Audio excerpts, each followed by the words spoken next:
কিয়ামতের দিন আল্লাহ জিবরাইল আলাইহিস সালামকে বলবে, ও জিবরাইল, আমার জাহান্নামকে নিয়ে এসে আমার আরশের বাপাশে বেঁধে দাও। 70,000 জিঞ্জির দিয়ে জাহান্নামকে বাঁধা হবে। এক একটা জিঞ্জিলে 70,000 করে ফেরেশতা ধরে রাখবে, তথাপিও জাহান্নামকে ধরে রাখতে পারবে না। জাহান্নাম লম্বা লম্বা জিভ বার করে গুনাহগারদেরকে ধরতে যাবে। এই দিনটা তো কঠিন দিন হবে। এ যুবকেরা, এই দিন কতদিন হবে? কানা মিকদারু 50 আলফা সানাতিন, 50,000 বছরের একটা লম্বা দিন আল্লাহ বানাবে। দুনিয়ায় 50,000 বছর যতদিন হয়, একটা দিন অত লম্বা হবে যেদিন আল্লাহ বিচারের দিন করবে। এ যুবকেরা, তরুণীরা, বাবেরা, ওই কঠিন ময়দানে মাসরে কি হবে? ওই দিনে তো বাপ ছেলের হবে না, ছেলে বাপের হবে না, মা মেয়ের হবে না, মেয়ে মায়ের হবে না, স্বামী স্ত্রীর হবে না, স্ত্রী স্বামীর হবে না, কেউ কারো হবে না। ওই দিনেতে শুধুমাত্র আল্লাহ নবী জবান দিয়ে বেরোবে, ইয়া রাব্বি হাবলি উম্মতি উম্মতি। আরো জোরে বলুন সুবহান। এটানো সম্ভব নয়। ওই পাওয়ারটার নাম হলো ঈমান। জোরে বলুন সুবহানাল্লাহ। তাই আজ সমাজে যারা আমাদের জানমালের দুশমন, তারা বড় প্ল্যান করে আমাদের কাছ থেকে ওই ঈমান নামক সম্পদটাকে বার করার পরিকল্পনা করছে। ঈমানটা কি? রাসূলের প্রেম ও আদব। জোরে বলুন সুবহানাল্লাহ। ছলে বলে কোলে কৌশলে যেমন করে হোক নবীর প্রেম থেকে আমাদেরকে সরাতে চাইছে, নবীর আদব করা থেকে আমাদেরকে দূরে রাখতে চাইছে। তাই এরকম একটা টাইমে আমি মনে করি আমার বাপ মা ভাই বোনেদের কাছে আমার নবীর প্রেম, আজমাত, মাকাম, শান, রিফাত নিয়ে আলোচনা করা বেশি বেশি করে দরকার। নামাজের আলোচনা, রোজার আলোচনা, হজের আলোচনা, দান খায়রাতের আলোচনা সবই দরকার। কিন্তু আজকের দিনে সর্বসময়ের জন্য সবথেকে বেশি হুজুরের আলোচনা করতে হবে। কেন? হুজুরকে আল্লাহ আমাদের জন্য মডেল করেছে। আল্লাহ পাক কোরআন পাকের মধ্যে বলেন,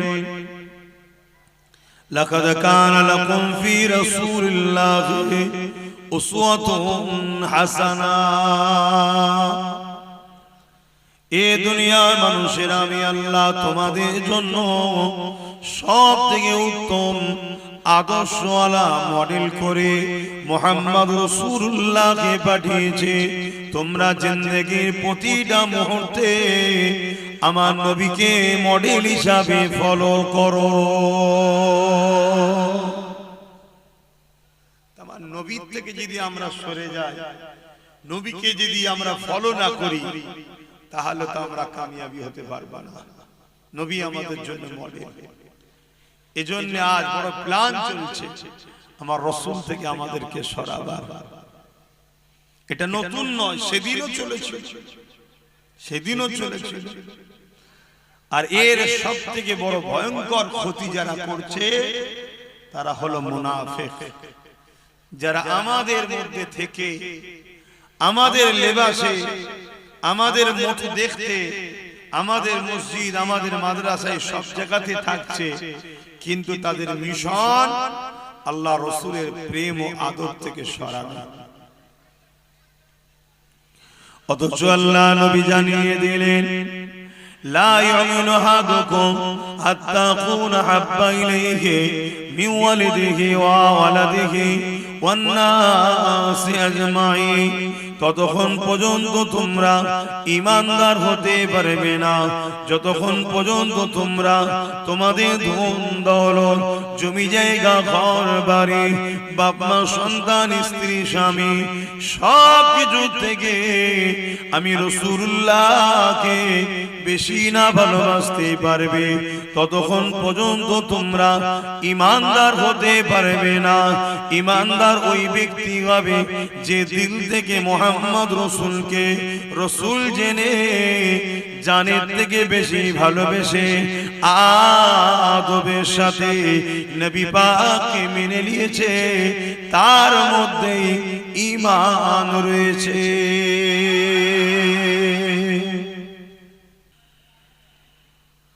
বাবেরা, নওজওয়ানেরা, তরুণেরা, অথচ আমার রাসূলুল্লাহ আমাদেরকে কত মহব্বত করে, আমাদের দয়া নবী আমাদেরকে কত পিয়ার করে।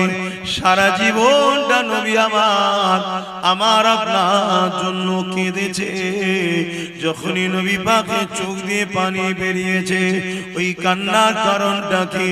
আল্লাহ রাসূল বলেছেন, গুনাহগার উম্মত উম্মতির চিন্তায় আল্লাহ পাক তাদের সঙ্গে কি বিচার করবে, তারা দুনিয়ায় কিভাবে থাকবে, তাদের কত ক্ষতি হবে, আখিরাত তাদের কত ক্ষতি হয়ে যাবে, দুনিয়া ধোঁকায় পড়ে তারা বরবাদ না হয়ে যায়, আল্লাহ যেন তাদের উপরে নারাজ না হয়ে যায়। এই বলে বলে নবী আমার সর্বসময় কেঁদেছে। আমার রাসূলুল্লাহ শিশুবেলায় যখন দুলনাতে দুলতে তখন উম্মত উম্মতি করে কেঁদেছে। আমার নবী যখন সিজদায় পড়ে থাকতে তখন উম্মত উম্মতি করে কেঁদেছে। এ যুবকেরা, আল্লাহ নবীর জীবনে এমন কোনো দিন যায়নি নবী আমার তোমাকে আমাকে ভুলে গেছে, তোমাকে আমাকে স্মরণ করেনি, তোমার আমার জন্য কাঁদেনি, এমন কোনদিন আমার রাসূলুল্লাহ জীবনে যায়নি। আমার নবী পাক সর্বসময় তোমার আমার জন্য কেঁদেছে। এখন এই টাইমেও রাসূল আমার রওজা মুবারকে তোমার আমার জন্য কাঁদতেছে।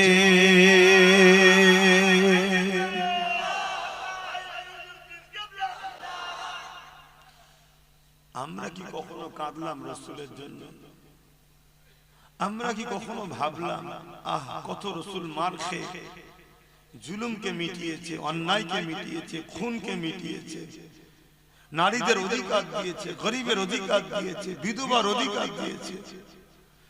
আল্লাহ রাসূল কত কষ্ট করে পৃথিবীর মানুষকে আল্লাহ চিনিয়েছে।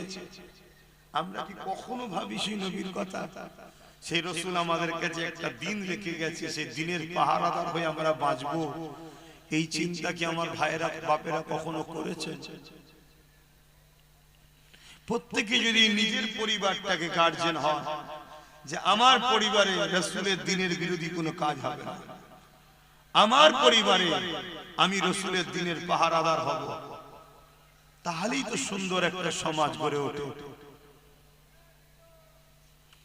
আল্লাহ বাজিন দুনিয়াকে ফানা করে দেবেন, আল্লাহ বাজিন দুনিয়াকে শেষ করে দেবে। এই সময়তে কতদিন দুনিয়া এইভাবে থাকবে আল্লাহ পাক ভালো জানে। যেদিন ময়দানে মাশরে বিচারের দিন ঘোষণা করবেন, আল্লাহ পাক সর্বপ্রথম আমার নবী পাককে উঠাবেন। এ নওজওয়ানেরা, হযরত জিবরাইল আলাইহিস সালাম কে আর হযরত ইসরাফিল আলাইহিস সালাম কে আল্লাহ পাক জমিনে পাঠাবেন।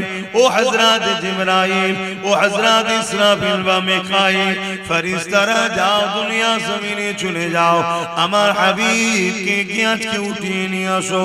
হযরত জিবরাইল আলাইহিস সালাম দুনিয়া জমিনে চলে আসবে, তাম পৃথিবীটাকে তন্ন তন্ন করে খুঁজবে আমার রাসূল কোথায় রয়েছে। হযরত জিবরাইল খুঁজে পাবে না, জমিন থেকে আওয়াজ দিতে লাগবে, ও রব্বি আল্লাহ, আপনার হাবিব কোথায় রয়েছে?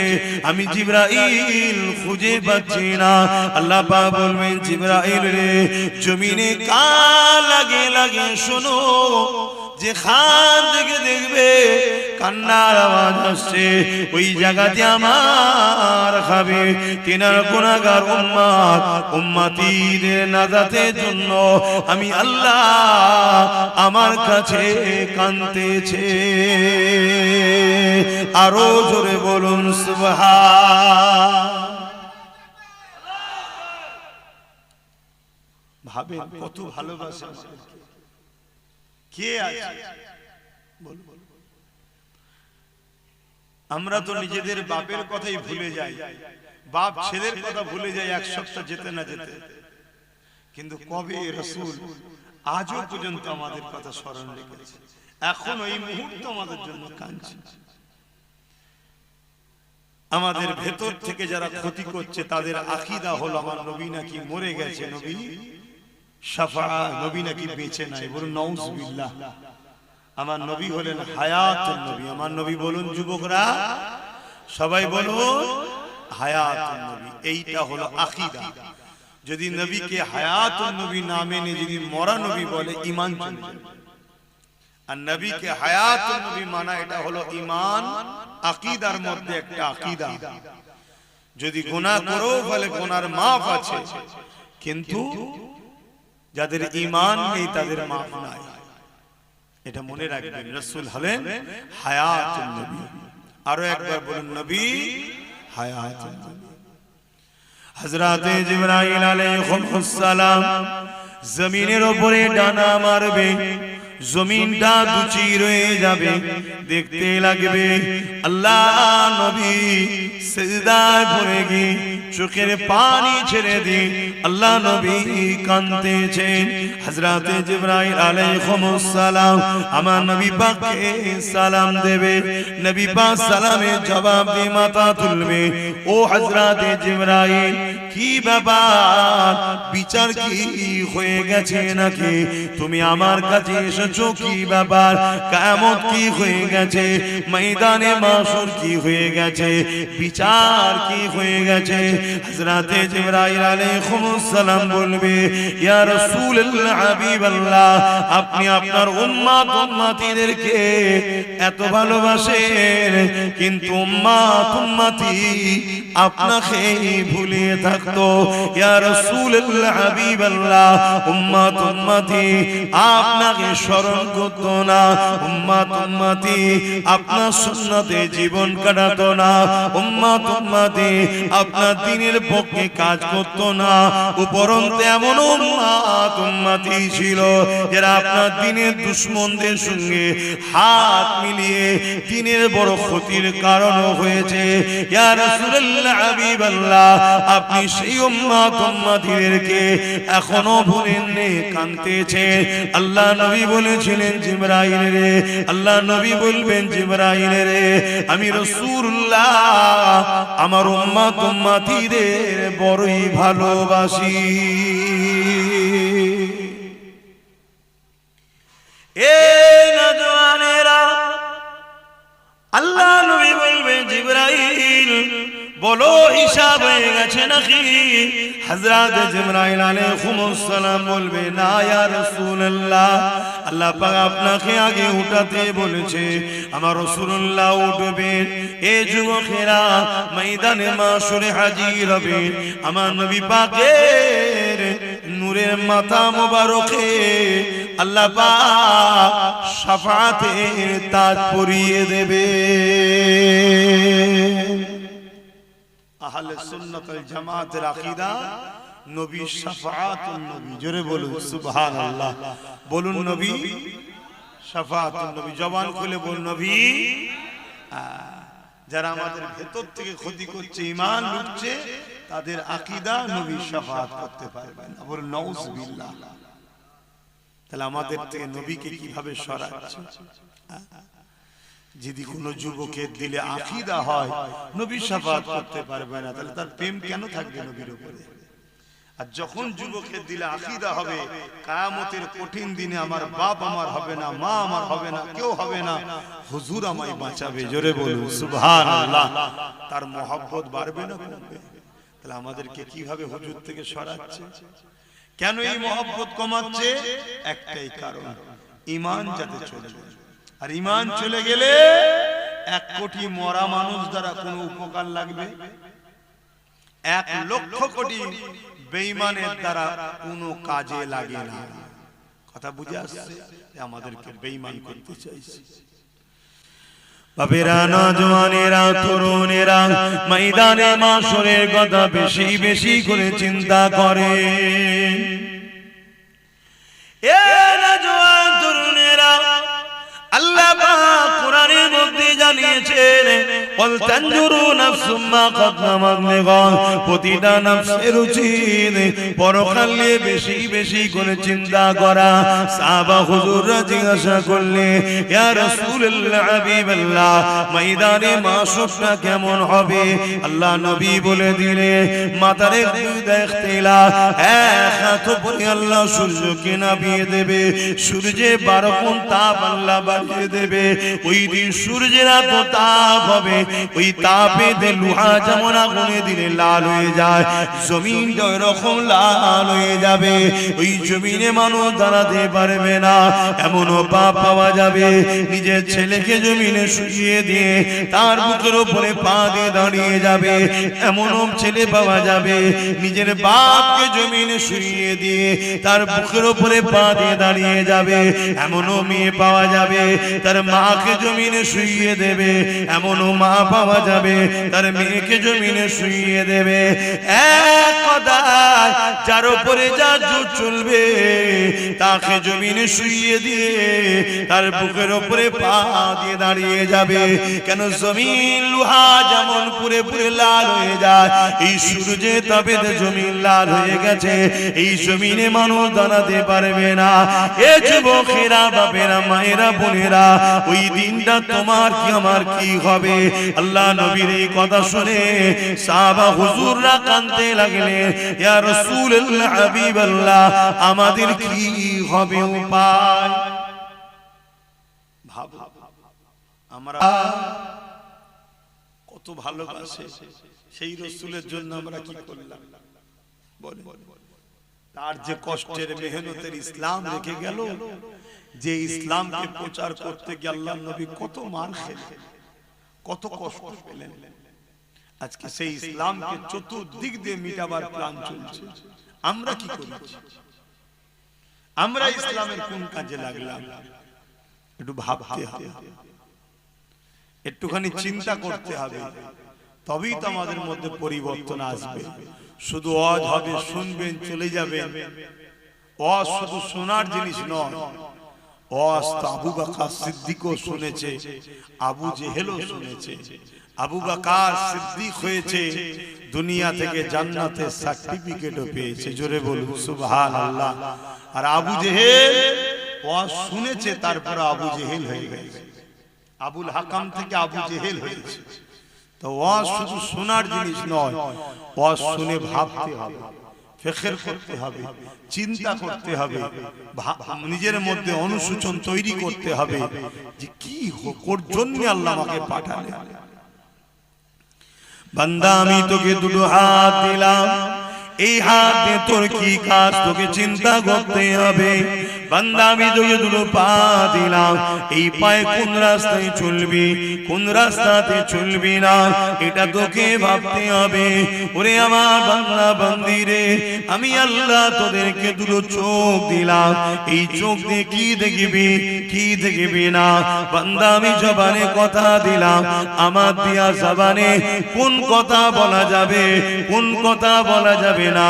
বান্দা রে, আমি আল্লাহ পাক তোকে আশরাফুল মখলুকাত বানালাম, তুই মানুষের, তুই সৃষ্টির মধ্যে সর্বশ্রেষ্ঠ সৃষ্টি বানালাম।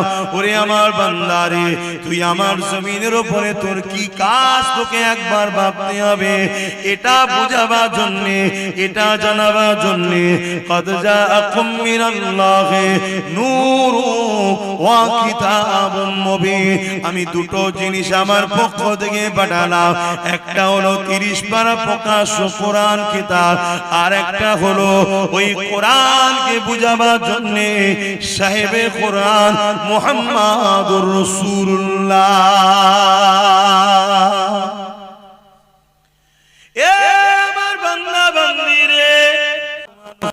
ফাফতাহু, আমার নবীর হ্যাঁ হ্যাঁ বল, আমার নবী নাই না বল, আমার নবী যা আদেশ করেছে মেনে নে, আমার নবী যা নিষেধ করেছে ছেড়ে দে, তাহলে তোরা কামিয়াবি হয়ে যাবি। এই কঠিন দিনে তাদের কোনো চিন্তা হবে না, কেননা তাদের জন্য রয়েছে আমি আল্লাহ, আমার আরশের ছায়া।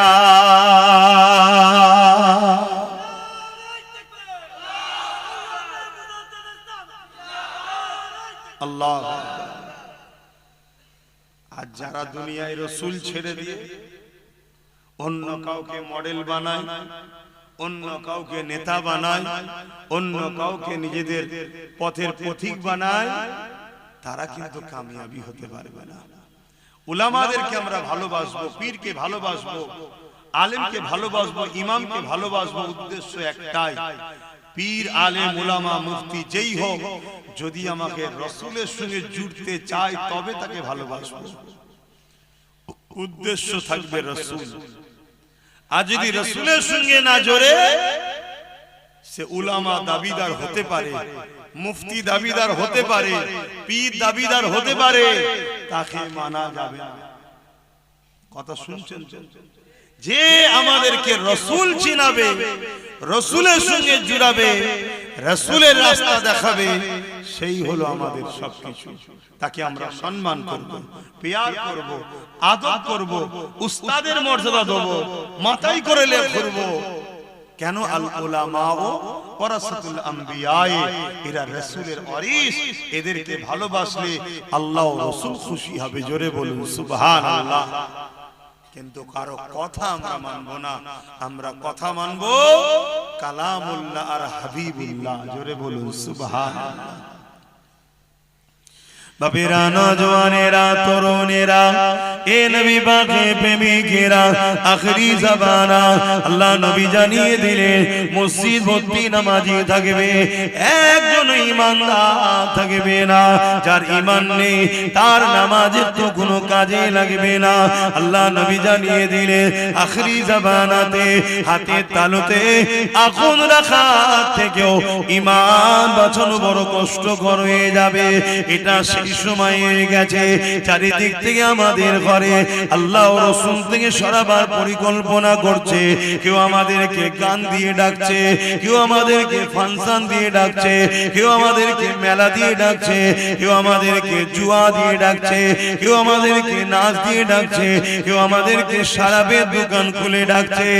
এই যুবকেরা, তরুণেরা, আবার কেউ আমাদেরকে দাড়ি টুপি কোরআনের মাহফিলের নামে ডেকে নিয়ে গিয়ে আমার রাসূলুল্লাহর আদব মর্যাদাকে খাটো করে দিয়ে আমাদের ঘরে রাসূল থেকে দূরে সরিয়ে দেওয়ার পরিকল্পনা করছে। এরকম একটা কঠিন সময়, এই জন্য আল্লাহ রাসূল বললেন হাতে তালুতে আগুন রাখা থেকেও ঈমান বাঁচানো বড় কষ্টকর হবে। সেটা এই সময় এসে গেছে। তাই বলে দিয়ে যায়, আল্লাহ রাসূলকে মহব্বত করে, আল্লাহ নবীকে প্যার করে, যে নবী আমার সারাটা জীবন তোমার আমার জন্য কেঁদেছে, আজও কাঁদছে। কিয়ামতের এই কঠিন দিনেতে যখন নামন করে জাহান্নাম লম্বা লম্বা শিকাবার করে গুনাহগারদের ধরতে যাবে, ওই সময় জিবরাইল আলাইহিস সালাম ঘোষণা দেবে, আল্লাহর জাহান্নাম উম্মতে মুহাম্মাদির দিকে তেরে তেরে যাচ্ছে। ওই সময়তে আমার আল্লাহ রাসূলের কানে এই আওয়াজটা যখন চলে যাবে, নবী আমার আল্লাহর আরশে আজিমের উপরে মাকামে সম্মানে সিংহাসনে বসে শাফাআতের তাজ পরে বসে থাকবে। এই কথা যখনই রাসূলুল্লাহর কানে যাবে, নবী আমার ওখান থেকে নেবে মাকামে মাহমুদ বলে একটা জায়গা আছে, ওই জায়গাতে সিজদায় পড়ে যাবে, চোখের পানি ফেলে কাঁদতে থাকবে। এত তারিফ প্রশংসা আল্লাহর করবে, ইতিপূর্বে আল্লাহ তারিফ প্রশংসা এত কেউ করতে পারেনি। আমার নবী পাকের তারিফ প্রশংসা শুনে আল্লাহ পাকের জালাল, আল্লাহ পাকের রহমতে দুনিয়ায় জোশ মেরে উঠবে। আমার আল্লাহ বলবে, আমার হাবিব সারা জীবন উম্মত উম্মতি করে কেঁদেছে, আজকে দিনে আপনি আর কাঁদবেন না। আমি আল্লাহ ওয়াদা করেছিলাম ওয়ালা সাওফা ইউতিকা রাব্বুকা ফাতারদা, যত চিরে আপনাকে এত দিয়া দেব যতক্ষণ পর্যন্ত আপনি খুশি না হবেন আপনার দোয়া আজকে আমি আল্লাহ কবুল করব। আরো জোরে বলুন সুবহান। আশা করা যায় আমার নবীকে আল্লাহ এত ভালোবাসে, গুনার পাহাড় দিয়েও যদি কোনো উম্মত ওঠে আশা করা যায় কিয়ামতের দিন নবীর খাতিরে সে জান্নাত চলে যাবে। বলুন ইনশাআল্লাহ, বলুন ইনশাআল্লাহ। কিন্তু ওই উম্মত গুলোকে দেখে বড় আফসোস লাগে যারা নবীর দ্বীনকে মিটাচ্ছে। আজ আমার উম্মত ভাইরা আছে দ্বীন মিটাচ্ছে, গান শোনা দিন মিটানো নাই, নিজেকে মিটাচ্ছে। কিন্তু গানের আড্ডা তৈরি করা, মুসলমানের ছেলে মেলা দেয়, মুসলমানের ছেলে জুয়ার আড্ডা দেয়, মুসলমানের ছেলে ফাংশনের নেতৃত্ব দেয়, তার মানে কি পাপের আখড়া তৈরি করলো। এটা ইসলামকে মিটানো সমান পাপ। শুনছো আমার ভাইরা? এই কথাগুলো বলা দরকার আছে না? হতে পারে আমার সেই সকল ভাইদের কানে যেতে যেতে আল্লাহ চাইলে একদিন তাকে হিদায়াত হয়ে যেতে পারে। আর যদি পরিবর্তন হয়ে যে মেলা ফাংশন গান বন্ধ করে দেয় তাহলে সে ভাইটা তো বেঁচে যাবে। গুনাহ করে ফেলেছে, আশা করা যাচ্ছে আল্লাহ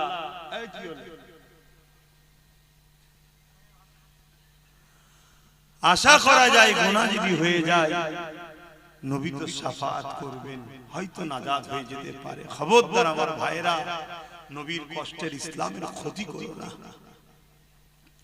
আল্লাহ নবী জীবনে কত কষ্ট হয়েছে। এ নওজওয়ানেরা, আল্লাহ নবী জীবনে এমনও দিন গেছে নবী আমার সিজদায় পড়ে রয়েছে।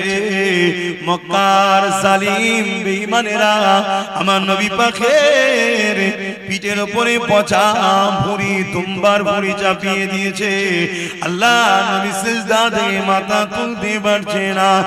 একদিকে দুর্গন্ধ আর একদিকে ভারী, এই পচা তুম্বার ভুঁড়ি নিয়ে নবী আমার সিজদায় পড়ে গিয়ে সুবহান রাব্বিল আলা তাসবিহ পড়ে যাচ্ছে।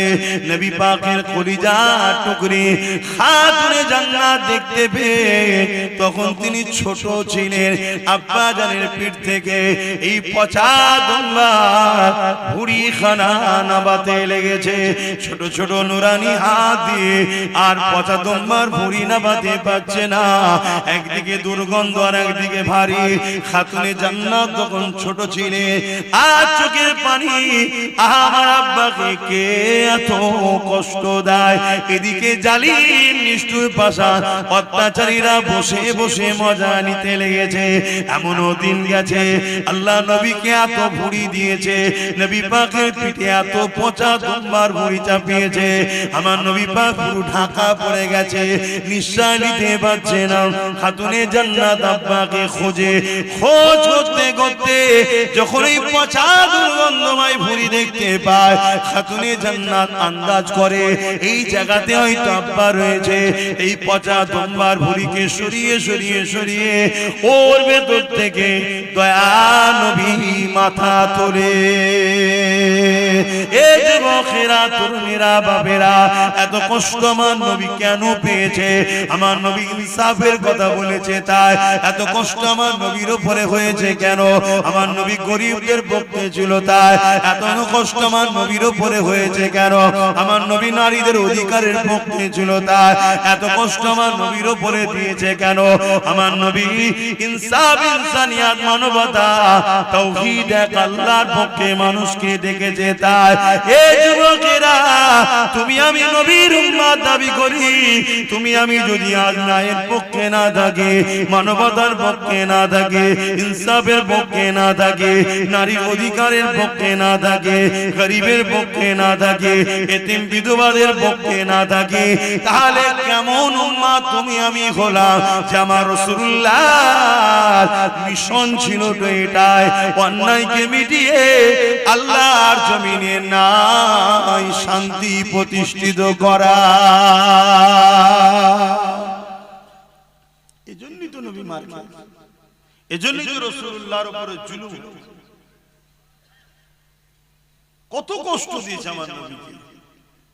এমনও দিন গেছে আমার নবী কে জানে মেরে দেবে, শহীদ করে দেবে। আমার নবী পাহাড়ে চলে গেছে, সেখানে গিয়ে নবী মাসকে মাস কাটিয়েছে।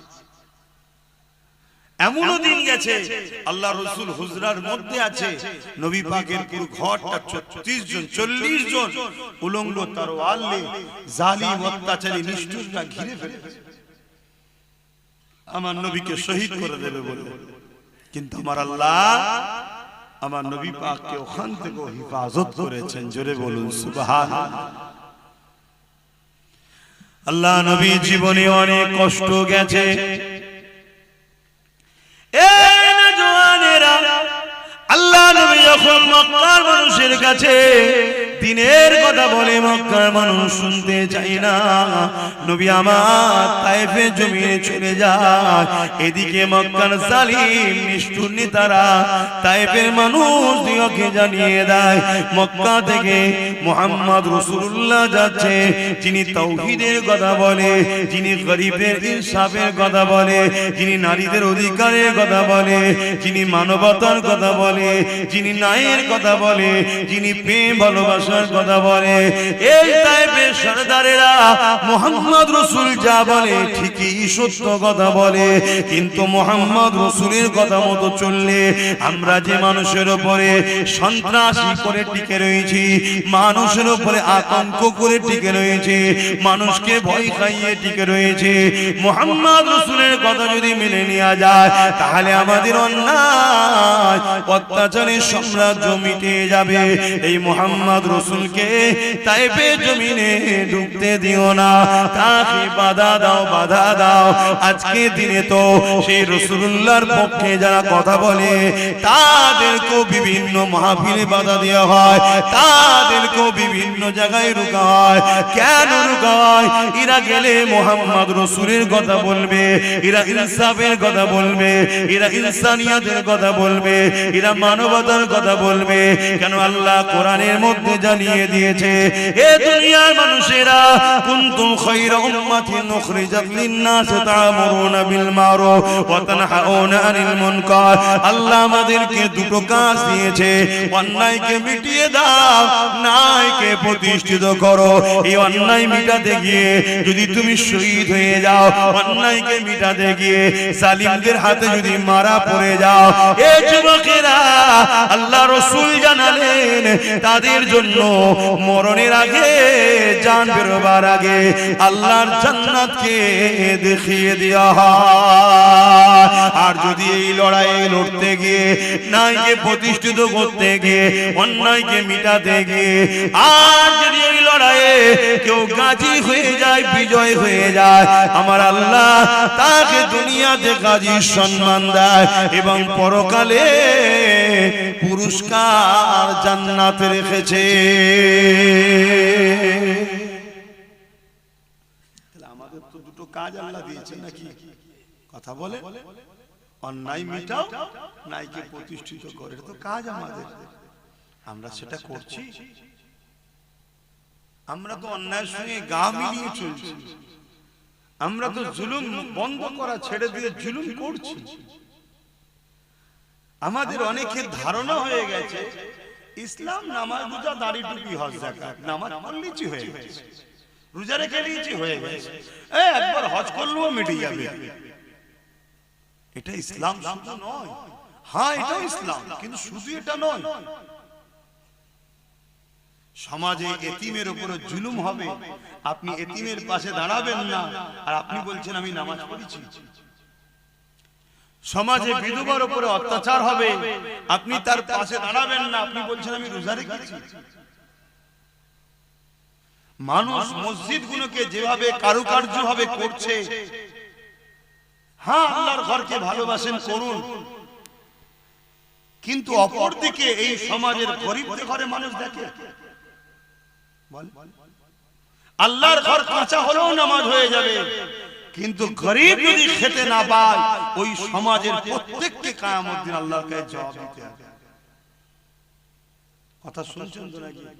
হ্যাঁ, আপনি প্রতিবেশী, আপনার প্রতিবেশীর খোঁজ নিতে হবে না? এটা কি ইসলাম না? কিয়ামতের দিন অনেক লোককে আল্লাহ ধরবে, তুমি কোথায় যেতে চাও? সে বলবে আল্লাহ আমি নামাজ রোজা হজ যাকাত করেছি, আমি জান্নাতে যেতে চাই। আমার আল্লাহ তখন বলবে, আবু দাউদ শরীফের হাদিস, দুনিয়ায় যখন আমি ভুখা ছিলাম, ক্ষুধার্ত ছিলাম, তুমি কি তখন আমায় খেতে দিয়েছিলে? বান্দা তো অবাক হয়ে যাবে কিয়ামতের দিন, আল্লাহ আপনি তো আল্লাহুস সামাদ, কারো মুখাফিক কি নাই, ক্ষুধার্তর তো মুখাফিক কি আপনি নন, তাহলে আপনাকে কেন খেতে দিতে হবে? আমার আল্লাহ বলবেন, তোমার গ্রামে অমুক ঘর, অমুক গরিব, অমুক এতিম, সে তো ক্ষুধার্ত ছিল, সেটা কি আমার নয়? ওকে যদি দিতে আমাকে দেয়া হতো, ওকে দিওনি, আমাকে দিওনি, আমি তোমায় আজ জান্নাত দেব না। আজকে বলুন গরিবদের পাশে কেউ আছে? বলেন, আমার কথা বলেন, গরিবদের কেউ দেখে? এটা কি ইসলাম নয়? আল্লাহ নবী বসে আছেন, এক ইহুদি আসলো, আল্লাহ নবীকে জিজ্ঞাসা করলো, ইয়া রাসূলুল্লাহ, হাবিবাল্লাহ, ইসলামের সবথেকে ভালো কাজ কোনটা?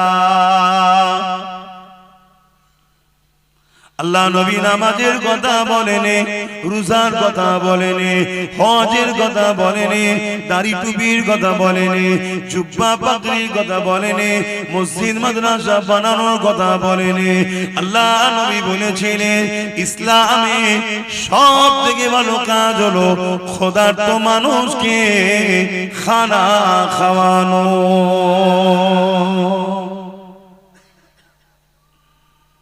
আপনাদের মহল্লা জানাচ্ছে, আপনাদের মহল্লা, আচ্ছা আজানটা হয়ে যায়।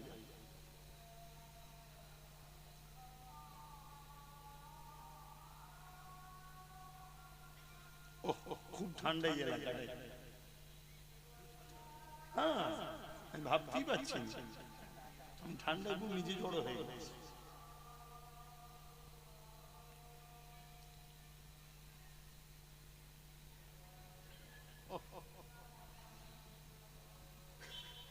সাল্লাল্লাহু আলাইহি ওয়াসাল্লাম।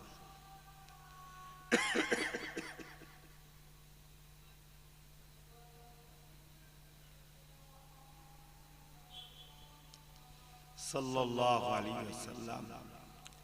কুররাত আইনা বিকা রাসূলুল্লাহ।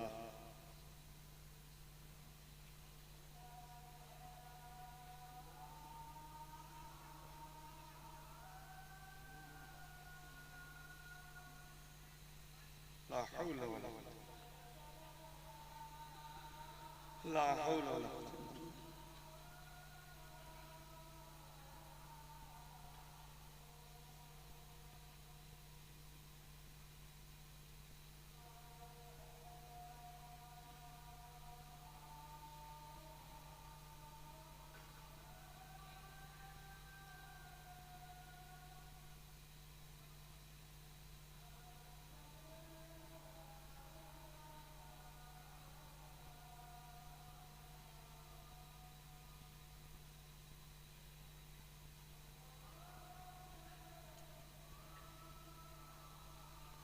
الله الله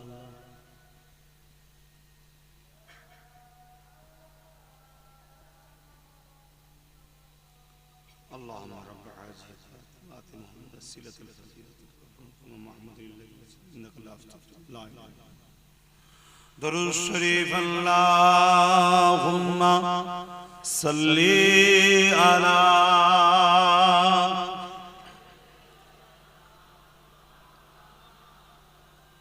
وعلى آله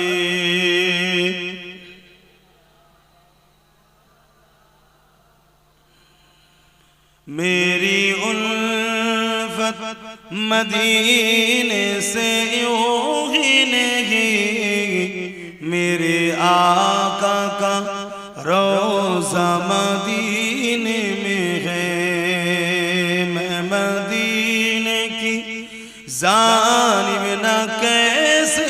जो मैं मदीने की जानिब न कैसे खींचो मेरा दीनो दुनिया मदीने में है मेरी उल्फत मदीने से ही नहीं मेरे आका का रोज़ा मदीने में है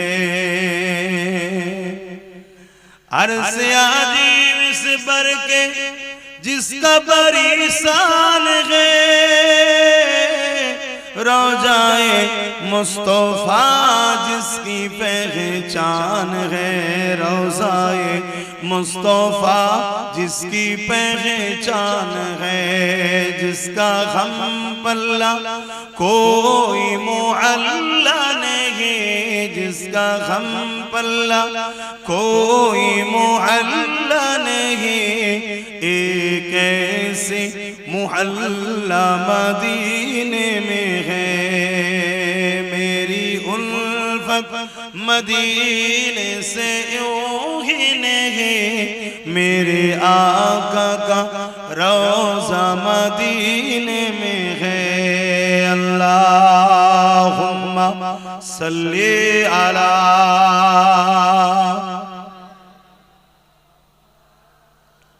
जोरे जोरे पढ़ेन আপনাদের দেখে তো আমারও ঘুম পাচ্ছে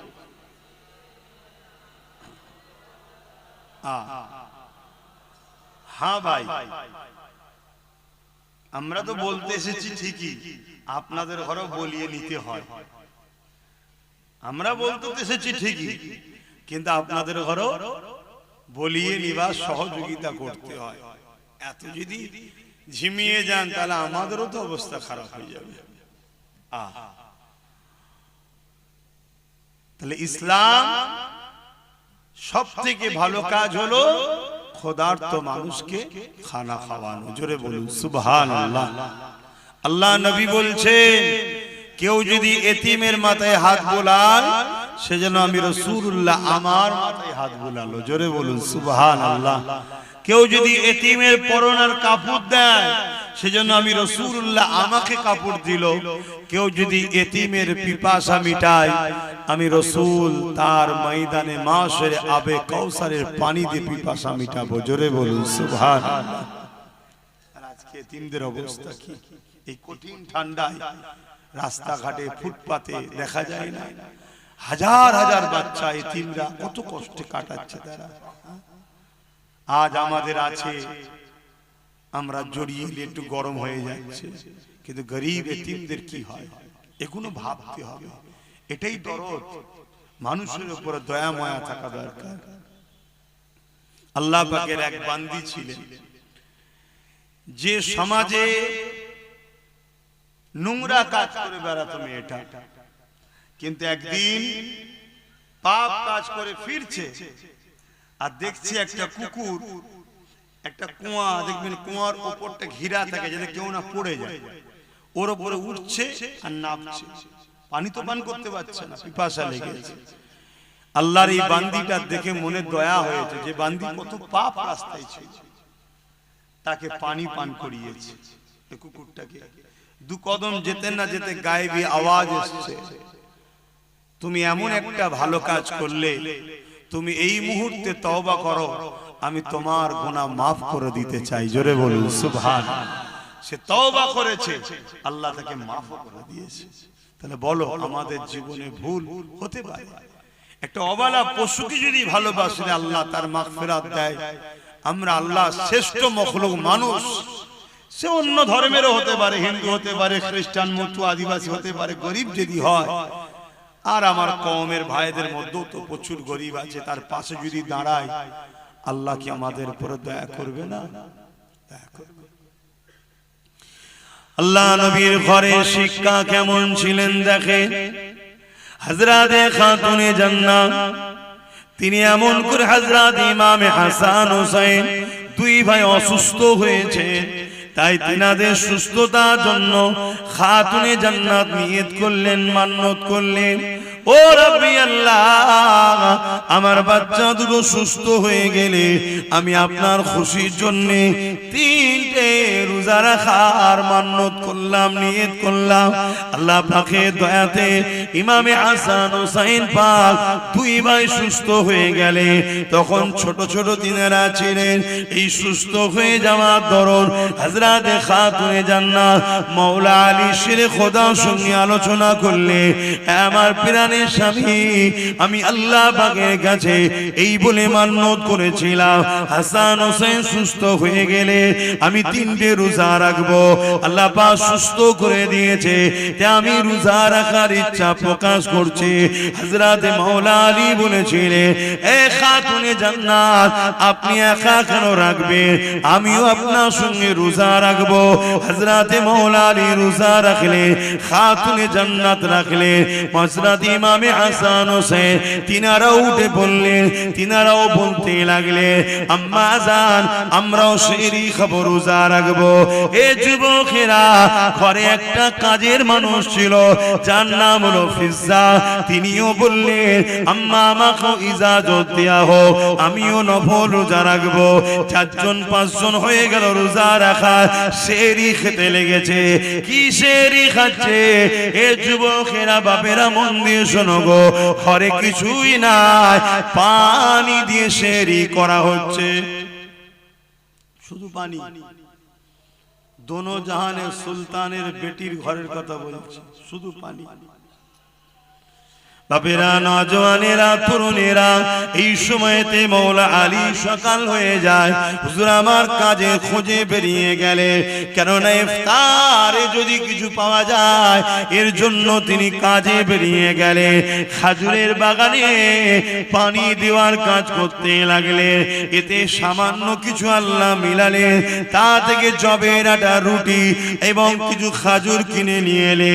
যখন ইফতার সাজানো হয়ে গেছে, আজানের অপেক্ষা রয়েছে, ইফতার করবে, হঠাৎ করে দরজার গোড়ায় এক অচানা মুসাফির আওয়াজ দিয়ে বলতে লাগলো, এ খাতুনে জান্নাত, এ নবীর কলিজা টুকরি ফাতেমা, এ আহলে রাসূলরা, আমি বড় ক্ষুধার্ত রয়েছে, কয়েকদিন আমার খাওয়া হয়নি।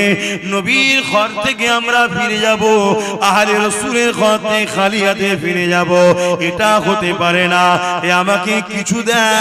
হযরতে খাতুনে জান্নাত দেখলো ইফতারটা এত সামান্য রয়েছে, ওই মানুষটাকে সব যদি না দেয়া যায়, একটা মানুষের পেটও ভরবে না।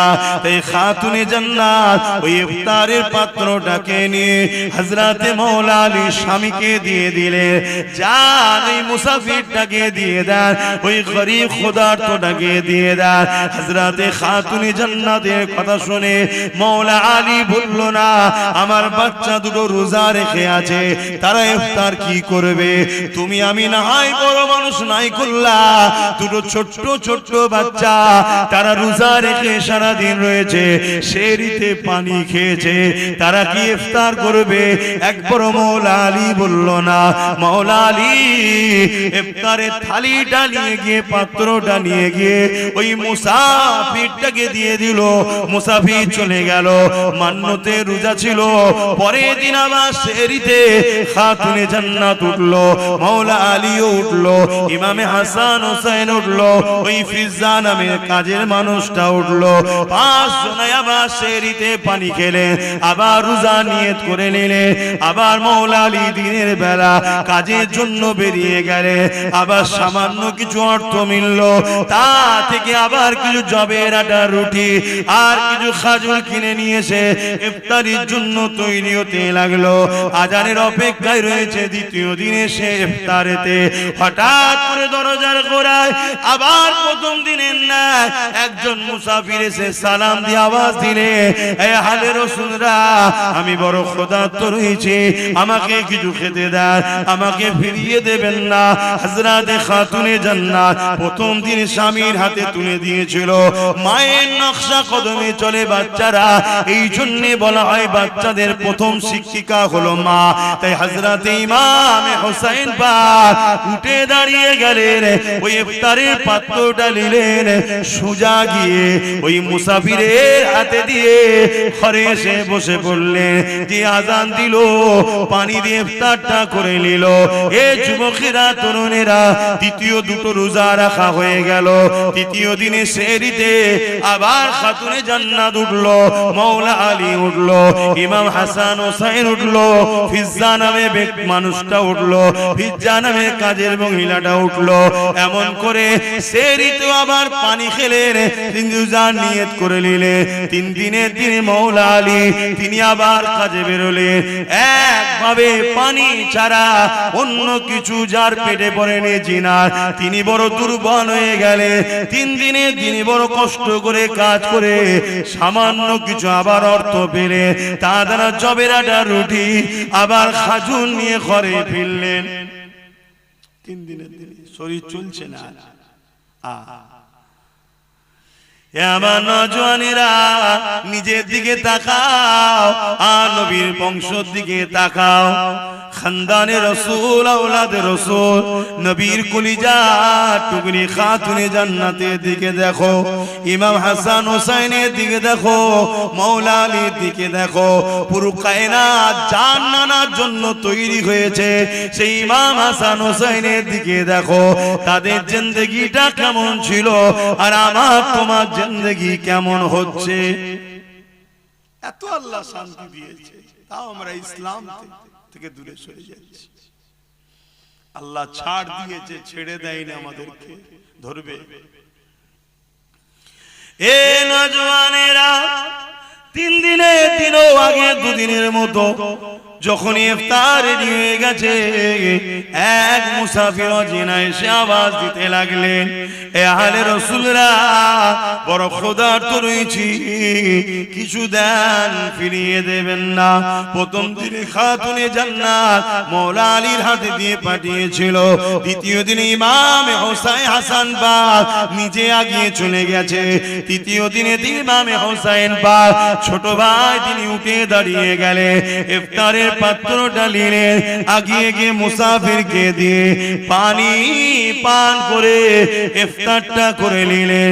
এ যুবকেরা তরুণেরা বাপেরা আল্লাহ রাসূল ঘরে চলে এলেন ইশারাতে, এসে বলতে লেগেছে, মারে কি এমন কাজ তোমরা করেছো যার জন্য আল্লাহ বড় খুশি হয়ে গেছে। খাতুনে জান্নাত শুনিয়ে দিলেন। আল্লাহ নবী চোখ দিয়ে পানি বেরোতে লাগলো যে আমার পেটি দুনিয়ায় কি হালে রয়েছে, ইমাম হাসান হোসেন কি হালে রয়েছে, আমার জামাই মৌলা আলী কি হালে রয়েছে। কিন্তু নবী আমার ওখানেও হাত তুলে দোয়া চেয়ে বলেন, আল্লাহ আমার বেটির সংসারে তুমি রুজির বরকত দাও, আমার হাসান হোসেনের সংসারে বরকত দাও। নবী আমার ওটা দোয়া করেন, ওখানেও নবী আমার দোয়া করেছে, আল্লাহ পাক আমার উম্মত উম্মতিদের হেফাজত করে। আরো জোরে বলুন সুবহান। আজকে সেই উম্মত আমরা কি করছি বলুন? বললেই তো আব্বাস সিদ্দিকীকে সমালোচনা করছে, গালি দিচ্ছে, ফোনে হুমকি দিচ্ছে, কাঁচা কাঁচা গাল দিচ্ছে বাপ মা তুলে। কেন?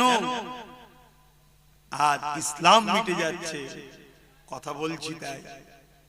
ইসলাম মিটে যাচ্ছে, কথা বলছি তাই।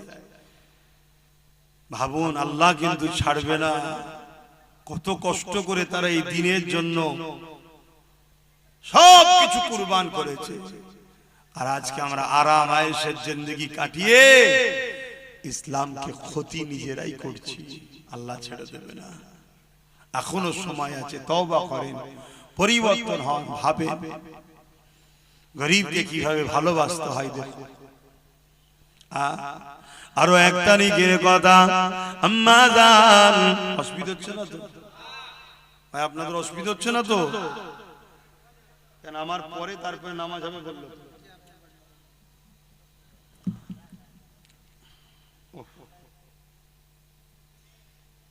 আরো এক তারিখের কথা, আল্লাহ নবীর কলিজার টুকরি খাতুনে জান্নাত দুনিয়া থেকে চলে যাবার সময় হয়েছে।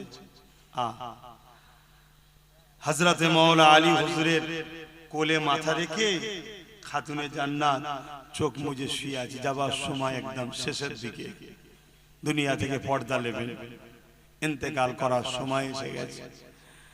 হযরতে মাওলা আলী খাতুনে জান্নাত নিজের স্ত্রীর মাথায় হাত বুলোতে বুলোতে চোখ ভরা পানি দিয়ে বলছে, আমার প্রাণের স্ত্রী, এতদিন সংসার করলাম, কোনদিন একটা বার আপনি আমাকে কোন জিনিস আমাকে মুখ ফুটে চাননি আমার কাছে, শুনছেন? কোনদিন একটা জিনিস আমার কাছে চাননি। হযরতে খাতুনে জান্নাত চোখ খুললেন, মুচকি হাসলেন, হেসে বলছেন, আমি সাক্ষী দিচ্ছি আমি আপনার উপরে রাজি খুশি আছি। জোরে বলুন সুবহানাল্লাহ। পৃথিবীতে তো ওই স্বামীটাই, ওই পুরুষটাই তো শ্রেষ্ঠ যাকে তার স্ত্রী বলবে আপনার উপরে আমি খুশি, আপনি ভালো। কথা বুঝে আসছে? তা আপনি কেন চিন্তা করছেন? আমি আপনার উপরে রাজি আছি, কিন্তু মাওলা আলী শেরে খোদা বলছে, আমার দিল চাইছে একটা তো কিছু বলো, কিছু তো একটা চাও যেটা আমি তোমার জন্য এনে দেব। কখনো তো কিছু চাইলে না। হযরতে খাতুনে জান্নাত বলে, যখন আপনি এতই করে বলছেন, যান একটা আপেল কিনে নিয়ে আসেন, একটা সেফ নিয়ে আসেন, আমি এটা আপনার কাছে চাইলাম। যান। দোনো জাহানের সুলতানের বেটি হযরতে মাওলা আলী কোল থেকে বড় আদর করে স্ত্রীর মাথাটা তাকিয়া বালিশের উপরে রেখে দিয়ে খাতুনে জান্নাতের জন্য ছুটতে লেগেছে। হযরতে আলী চোখে পানি, এ পানি বড় আনন্দের পানি। আজ আমার কাছে ফাতেমা কিছু চেয়েছে, তাই বাজারে গেছে। এত অল্প পয়সা ছিল, একটা পিসি শুধু আপেল হয়েছে, ওই আপেলটা কিনে নিয়ে ঘরে ফিরে আসছে। রাস্তায় একটা ক্ষুধার্ত ব্যক্তি মুসাফির হাত দিয়েছে, এ হযরতে আলী, এ নবীর জামাতা, এ আলে রাসূল, আমি বড় ক্ষুধার্ত, তোমার হাতের আপেলটা আমাকে দাও, আমার বড় খিদা লেগেছে, আমাকে ওটা দাও। হযরতে আলী চিন্তা করতে লেগেছে, জীবনে প্রথমবার আমার স্ত্রী ফাতেমা আমার কাছে একটা আপেল খেতে চাইলো, আর আমি ওইটা কিনে নিয়ে যাচ্ছি। এত সামান্য পয়সা দ্বিতীয় কিনারও নাই, যদি মুসাফিরটাকে দিয়ে দিই, এই গরীব ক্ষুধার্তটাকে দিয়ে দিই, আমার স্ত্রী জীবনে চাইনে চলে যাওয়ার সময়ও তিনার নজদিকে এসেছে। আরে আমি কি করি? নিজের মধ্যে তোড়পাড় হতে হতে ওই আপেলটা হযরতে মাওলা আলী ওই গরীবটার হাতে দিয়ে দিলে। কি তাদের প্রেম ছিল গরীবদের উপরে, দেখো, দিয়ে মন মরা করে আর ঘরে ঢুকছে। হযরতে খাতুনে জান্নাত মুচকি হেসে বলছেন, হ্যাঁ আমার প্রাণের স্বামী, আপনি আমাকে আপেল খাওয়ালে আমি জানা খুশি হতাম, তার থেকে বেশি ওই গরীবকে আপেল দিয়াতে আল্লাহ খুশি হয়েছে। জোরে বলুন সুবহানাল্লাহ, আরো জোরে বলুন সুবহানাল্লাহ। ভাই, ওলিরা যদি দূরের খবর দেখতে পাই, নবীর বেটি দেখতে পাই না, কি গো? আল্লাহ তাদেরকে সব দেখার ক্ষমতা দিয়েছে। তাহলে বলুন গরীবকে কিভাবে ভালোবাসতেন তিনারা। আর আজকে আমরা নিজের প্রতিবেশী, নিজের আত্মীয়র মধ্যে গরীবের উপরে আমাদের আজকাল গুরুত্ব নাই। গরীবের উপরে সবাই জুলুম করছে। গরীবকে প্যার করো, গরীবকে ভালোবাসো, গরীবকে সাথ দাও, আল্লাহ খুশি হবে। কিয়ামতের দিনে একটা যুবককে আল্লাহ উঠাবে, যে যুবক কিয়ামতের দিনে আল্লাহ পাক তাকে বলবে হিসাব দাও, দাও হিসাব দাও। বান্দা বলবে, আল্লাহ আমি দুনিয়ায় এত অন্যায় এত পাপ করেছি, আল্লাহ আপনি আমাকে সবার সামনে অপমান না করে গোপনে গোপনে আমাকে জাহান্নামে দিয়ে দেন। আল্লাহ বলবে, বান্দা লা তাখনাতু মির রাহমাতিল্লাহ, আমার রহমত থেকে নিরাশ হয়ো না, আমাকে দেখাও। আল্লাহ কুদরতি ভাবে তার আমলনামা দেখবে, সত্যি পুরো পাপ অন্যায়, একটা ভালো কাজ পাবে।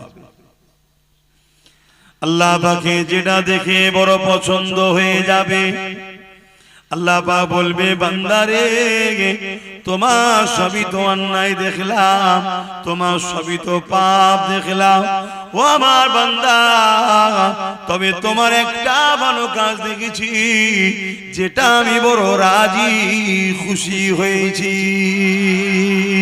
এ বান্দারে বলো তুমি কোথায় যেতে চাও? বান্দা এই সময় বলতে লাগবে ও রব্বি আল্লাহ, আপনি যদি দয়া করেন আপনার দয়ার বিনিময়ে আমি জান্নাতে যেতে চাই। মনে রাখবেন খুব সুন্দর কথা, আল্লাহ দয়া ছাড়া জান্নাত পাওয়া যায় না। নামাজ হুকুম পড়তে হবে, রোজা হুকুম রাখতে হবে, হজ হুকুম মালদারদের করতে হবে, যাকাত হুকুম মালদারদের দিতে হবে, কিন্তু নামাজ দেখিয়ে, রোজা দেখিয়ে, হজ দান খায়রাত দেখিয়ে আল্লাহর জান্নাতের আশা করবেন না।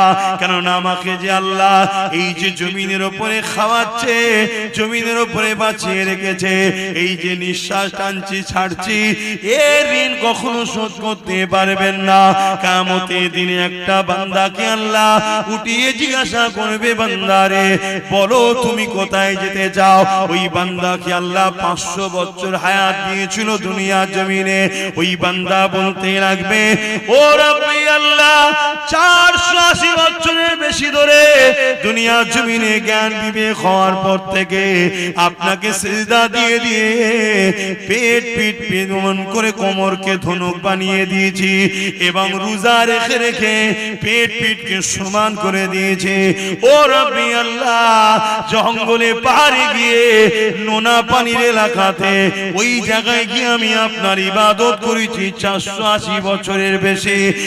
আজকে দিনে আল্লাহ আপনার কাছে আমি জান্নাত যেতে চাই, জান্নাতে যাব।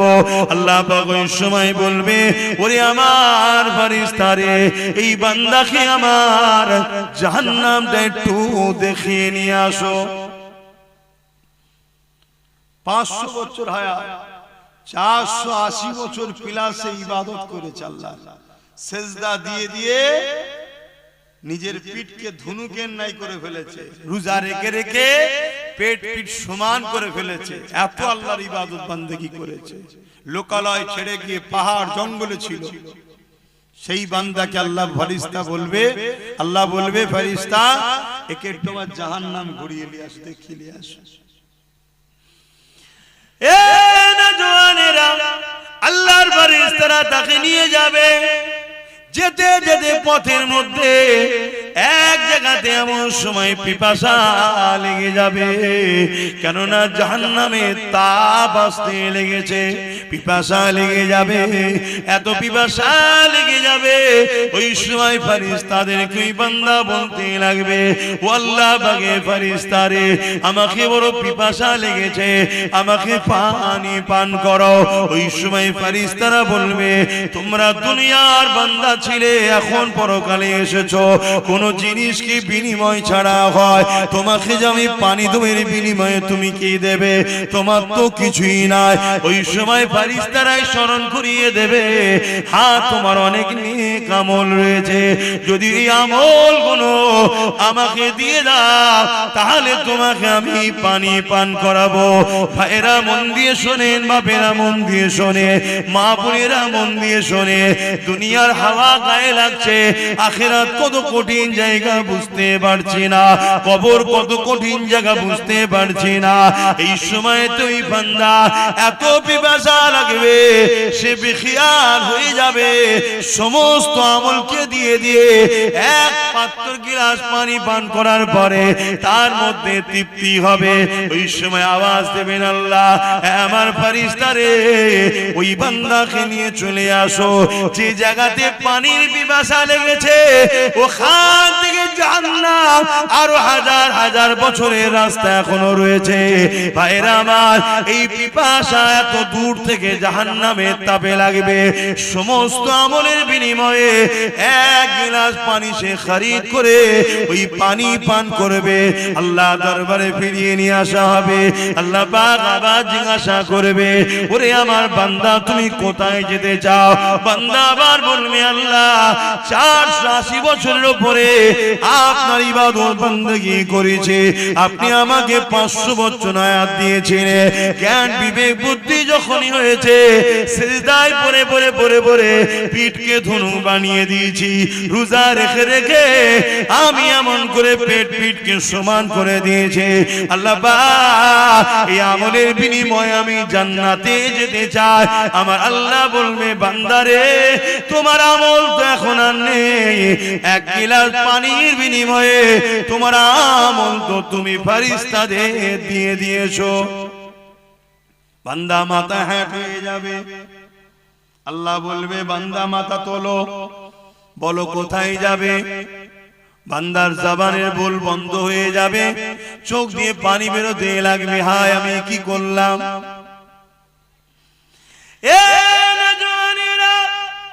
আল্লাহ পাক ওই সময় বান্দাকে বলবে ওরে আমার বান্দারে লজ্জিত হোস না, তুই দুনিয়ায় সত্যি কোনো খারাপ কাজ করিস না, কোনো পাপ কাজ করিস না, কোনো অন্যায় কাজ করিস না। জ্ঞান বিবেক বুদ্ধি থেকে এই জিন্দেগির 500 বছর হায়াতে 480 বছর পিলার আমার জন্য তুই কাটিয়েছিস সত্য কথা। বলতো বান্দা ওই নুনা পানি পাহাড় এলাকায় তোকে ঠান্ডা পানি সেই রক্তে এবং ইফতারের রক্তে খেয়ে দিত। বান্দা বলতো দেখে ওই পাহাড়ি নুনা এলাকাতে খেয়ে তোর জন্য আঙ্গুরের গাছ তৈরি করে দিয়েছিল, যেখান থেকে মিঠা আঙ্গুর হতো তুই খেতে, খেয়ে তোর জন্য এই জায়গায় ইফতারের সময়তে নানা রকম ফলমূল তৈরি করে দিত। ওই সময় বান্দা লজ্জিত হয়ে চোখের পানি ফেলে বলবে হে আল্লাহ আপনি খাওয়াতে বান্দারে তোকে কে সুস্থ রেখেছিল। বান্দা বলবে আল্লাহ আপনি রেখেছিলেন। বান্দারে তোকে সিজদা দিবার ক্ষমতা কে দিয়েছিল। বান্দা বলবে আপনি দিয়েছিলেন। বান্দারে কে তোকে ওখানে সুস্থ রেখে ভালো রেখে ওই ঠান্ডা নহরের পানি দিয়েছিল। বান্দা বলবে আল্লাহ আপনি দিয়েছিলেন। এ বান্দা তাহলে বল আমার এই ঋণগুলো কি দিয়ে শোধ করবে। এখন তো আমল সব দিয়ে দিয়েছি, এবারে ঋণ কি করে শোধ করবে। বান্দা বড় লজ্জিত হয়ে গিয়ে বলবে আল্লাহ আপনি আমাকে ক্ষমা করে দিন। আল্লাহ আল্লাহ আমি বড় অন্যায় ভুল করেছি। আল্লাহ আমি বুঝতে পেরে গেছি আমি জান্নাত যাব, কিন্তু আপনার দয়া ছাড়া জান্নাত যেতে পারি না।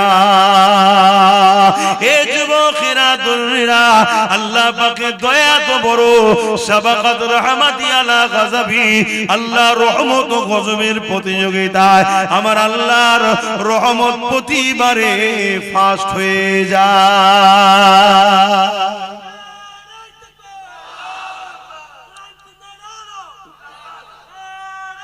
আল্লাহ ভাই জানি না কেন ওয়াজ করতে আসে কষ্ট হচ্ছে, ঘুম ঘুম লাগছে, কথা বুঝে আসছে, তারপরেও আল্লাহ যতটুকু বলাচ্ছে আপনাদের অসুবিধা হচ্ছে না তো? খুব কষ্ট লাগছে কথা বলতে। তো যাই হোক ভাই, তাহলে ভাবুন আল্লাহ রহমত ছাড়া নাজাত পাওয়া যাবে না। আর সূরা আম্বিয়ার মধ্যে আল্লাহ বলছেন ওমা আরসালনাকা ইল্লা রাহমাতাল লিল আলামিন, আমার নবীকে আল্লাহ আল্লাহর রহমত দয়া করেছে। জোরে বলুন সুবহানাল্লাহ। তো ভাই সেই আল্লাহর উপরে মহব্বত, নবীর উপরে মহব্বত, আল্লাহর সৃষ্টিকে ভালোবাসুন, তবে আল্লাহর রহমত পাবেন।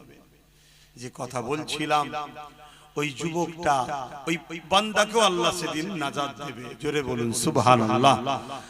তো যে কথা বলছিলাম ওই যুবকটাকে আল্লাহ পাক বলবে বান্দা যা, আমি তোকে আমার রহমতের বিনিময়ে জান্নাত দিলাম। জোরে বলুন সুবহানাল্লাহ। কাশ ওই যুবক যদি আমি হই কত সুন্দর হবে। কি হবে আল্লাহ জানে। এত পাপ থাকার পরও আল্লাহ তাকে নাজাত দিচ্ছে কেন? তার একটা কাজ আল্লাহর বড় পছন্দ হয়েছে। কি কাজ ছিল? প্রচন্ড গরমের সময় এক পশু রোদে বাঁধা ছিল, তাকে ছায়ায় বেঁধে পানি পান করিয়েছিল। আল্লাহ দেখে বড় ভালো লেগেছে। জোরে বলুন সুবহানাল্লাহ। তুই আমার সৃষ্টির উপরে দয়া করেছিস, যখন আমার সৃষ্টি বিপদে ছিল, আজ আমি আল্লাহ তোর উপরে দয়া করব, এখন তুই বিপদে আছিস। জোরে বলুন সুবহানাল্লাহ। আজ যদি আমরা আল্লাহর শ্রেষ্ঠ সৃষ্টি মানুষকে যদি বিপদ মুক্ত করি, মানুষের উপরে জুলুম হচ্ছে যদি জুলুম থেকে মুক্ত করি, মানুষের উপরে মিথ্যা মামলা হচ্ছে তার হাত থেকে মানুষকে যদি বাঁচায়, মানুষ নেশায় আসক্ত হয়ে ধ্বংসের দিকে যাচ্ছে তার হাত থেকে যদি আমরা মানুষকে বাঁচাই, মানুষকে যদি খুন রেপ অশান্তির হাত থেকে মানুষকে যদি বাঁচায়, বা ক্ষুধার্ত মানুষের মুখে যদি খাবার তোলার ব্যবস্থা করি, এর থেকে মহান পুণ্যের কাজ আর কি হতে পারে? কথা বুঝছেন তো নাকি? অতএব এই কাজ অনেক নেকির কাজ, পুণ্যের কাজ, এই কাজ আপনারা করুন। মনে রাখবেন, একদিকে যেমন আল্লাহর সৃষ্টিকে বাঁচানো, আল্লাহ সৃষ্টির উপরে দয়া দেখানো, আল্লাহ আপনার উপরে দয়া দেখাবে, অপর দিকে আল্লাহর পেয়ারা নবী নূর নবীর মেহনতের কষ্টের ইসলাম আজ জালিমদের কাছে বড় খাতরা, বড় জালিমদের আঘাতের শিকার হচ্ছে। যেমন আমার দেশের কেন্দ্র সরকার ওয়াকফ কালা কানুন তৈরি করে আমার ইসলামকে মিটাতে চাইছে, নিশ্চয়ই আমরা এ বিষয়ে খবর রাখি না? এটা আওয়াজ দিয়ে বলুন। আজকে 2025 এখনো চলছে, এবছরে একটা আইন তৈরি করেছে ওয়াকফ কালা কানুন, সংবিধান বিরোধী, ইসলাম বিরোধী। এই আইনকে মানি না শুধু বললে হবে না, এই আইনকে বন্ধ করিয়ে মসজিদ মাদ্রাসা ইসলামের সম্পদকে বাঁচাবার জন্য জান মাল উৎসর্গ যদি আমরা করতে পারি, এর বিনিময়ে হাসতে হাসতে আল্লাহর নাজাত জান্নাত পাওয়া যাবে। জোরে বলুন সুবহানাল্লাহ। আরে মরণ তো একদিন হবেই। কবে হবে? যেদিন লিখা আছে সেদিনই হবে। ঘরের মধ্যে দৌড় দিয়ে বসে থাকলো মরণ সেদিনই হবে। আর বাইরে বেরিয়ে খালিদ বিন ওলীদের মতো 125টা লড়াইয়ের ময়দানে গিয়ে পুরো শরীরে ক্ষত বিক্ষত করেছে, তারপরও শহীদ হয়নি, বিছানায় শুয়ে মরণের দিনেই ইন্তেকাল করেছে। জোরে বলুন সুবহানাল্লাহ। কিন্তু আজ এসআইআর এর ভয়ে ওয়াকফ আন্দোলনটাই ভুলে গেছে। বন্ধ হয়েছে না? এসব তো পরিকল্পনা। ওয়াকফ আন্দোলন হলো পৃথিবী ব্যাপী আন্দোলন, ইন্টারন্যাশনাল আন্দোলন। এসআইআরটা যদি রাষ্ট্রীয়ভাবে করে, এর আগেও হয়েছে, এখনো হবে। নাম সংযোজন, নাম সংশোধন। মারা গেছে কাটা যাবে, 5 জায়গায় নাম, 4 জায়গায় কাটা যাবে, 1 জায়গায় থাকবে। বিবাহ হয়েছে, বাপের বাড়ির নাম বাদ যাবে, স্বামীর বাড়ির নাম থাকবে। কথা বুঝে আসছে তো? এটা হলো এসআইআর। এর বাইরে গিয়ে যদি বলো যে কাউকে ইচ্ছা করে নাম বাদ দেবে, অর্থাৎ মুসলমানকে তো টার্গেট করছে, শুনছি, ঠিক তো নাকি? তুমি বলো, তুমি এটা যদি তোমার নাম ইচ্ছা করে বাদ দেবে বলে, তুমি কি করবে? তোমার কি করার আছে বলো? তুমি পেরেছিলে তোমার 500 বছরের প্রমাণ হওয়া বাবরিকে বাঁচাতে? যে বাবরি সুপ্রিম কোর্টে প্রমাণ হলো ওখানে মসজিদ ছিল, ওখানে অন্য কোন ধর্মের ধাঁচা নিচুই ছিল না, ওখানে নামাজ হতো, ওখানে মসজিদ ছিল, প্রমাণ হয়েছে সবকিছু সুপ্রিম কোর্টে। তারপরেও তুমি কি তোমার মসজিদকে বাঁচাতে পেরেছো? তাহলে তোমার মতে একটা সাধারণ মুসলমানের নাম যদি জোর করে বাদ দিয়ে দেয়, কাগজ নিয়েই কি করবে? তুমি কাগজ খুঁজছো, কাগজ নিয়েই কি করবে বলো? তাহলে বাঁচাবার মালিক কে? মারার মালিক কে? তাহলে সেই আল্লাহর দিকে তো আমাদেরকে রুজু হওয়া দরকার। চলো, আল্লাহ আছে, আল্লাহ আছে, সে সব ছেড়ে দিয়ে এখন কাগজ খুঁজছে। আমার কি হবে, আমার কি হবে? আরে তোকে যদি মনে করে তাড়াবো, কাগজ থাকার পরেও তোকে তাড়িয়ে দেবে, তুই কিচ্ছু করতে পারবি না। কেন? তোদের কোনো রাজ পাওয়ার নেই। তাই যাদের হাতে পাওয়ার তারা কেউ তোদের নয়। না মমতা তোদের, না মোদি তোদের, কেউ তোদের নয়। একদম সাফ ভাষাই বলে দিয়ে গেলাম, লিভার হলে লে, আর না লিভার হলে মরগে যা, যা যেটা ভালো লাগে করবে যা।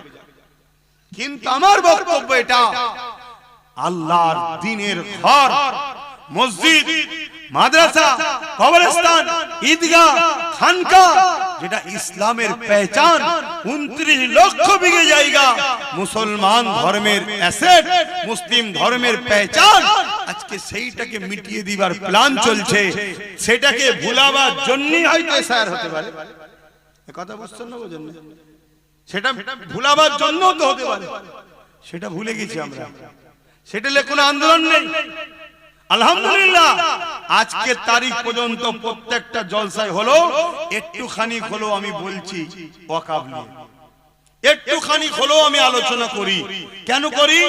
শুধুমাত্র আমার মালিককে রাজি করার জন্য, যে আল্লাহ আমি আমার ক্ষুদ্র ক্ষমতায় আলোচনা করছি। এ জাতি যদি আমার সাথ দিত, আমার হাতে যদি অনেক পাওয়ার থাকতো, তাহলে হয়তো আল্লাহ আরো জোর আন্দোলন হতো। কিন্তু আজ আমার যতটুকু ক্ষমতা মালিক, আমি ততটুকু করছি। কিন্তু তোমাদেরকে কৈফিয়ত দিতে হবে তো আল্লাহর কাছে। বলো ওয়াকফ ভুলে গেছি না যাইনি? বলো বলো বলো, ভুলে গেছি। খুব সাবধান হও। আল্লাহ যদি তোমাকে দেশে রাখবে বলে, কারো বাপের মাজাল নেই তোমাকে দেশ থেকে সরাতে পারে। যে সরাতে যাবে আল্লাহ তাকে দুনিয়া থেকে সরিয়ে দেবে। শুনছেন তো নাকি? আর তোমাকে যদি আল্লাহ না সাহায্য করে, তুমি কাগজ রাখো আর যার পিছনেই দাঁড়িয়ে থাকো, তোমাকে কিন্তু তাড়িয়ে দিলে তোমার কিচ্ছু করার ক্ষমতা নাই। তাহলে কি আমি বলছি নাকি তুমি কাগজ টাগজ খুঁজবে না? করো না। কিন্তু তোমার মূল জায়গাটালে তোমার খবর নেই কেন? তোমার মূল বিষয়টা খবর নেই কেন? আর এই সব বিষয়গুলো আলোচনা করলে আবার একদল লোক আছে ওয়াজকে কাটিং করছে।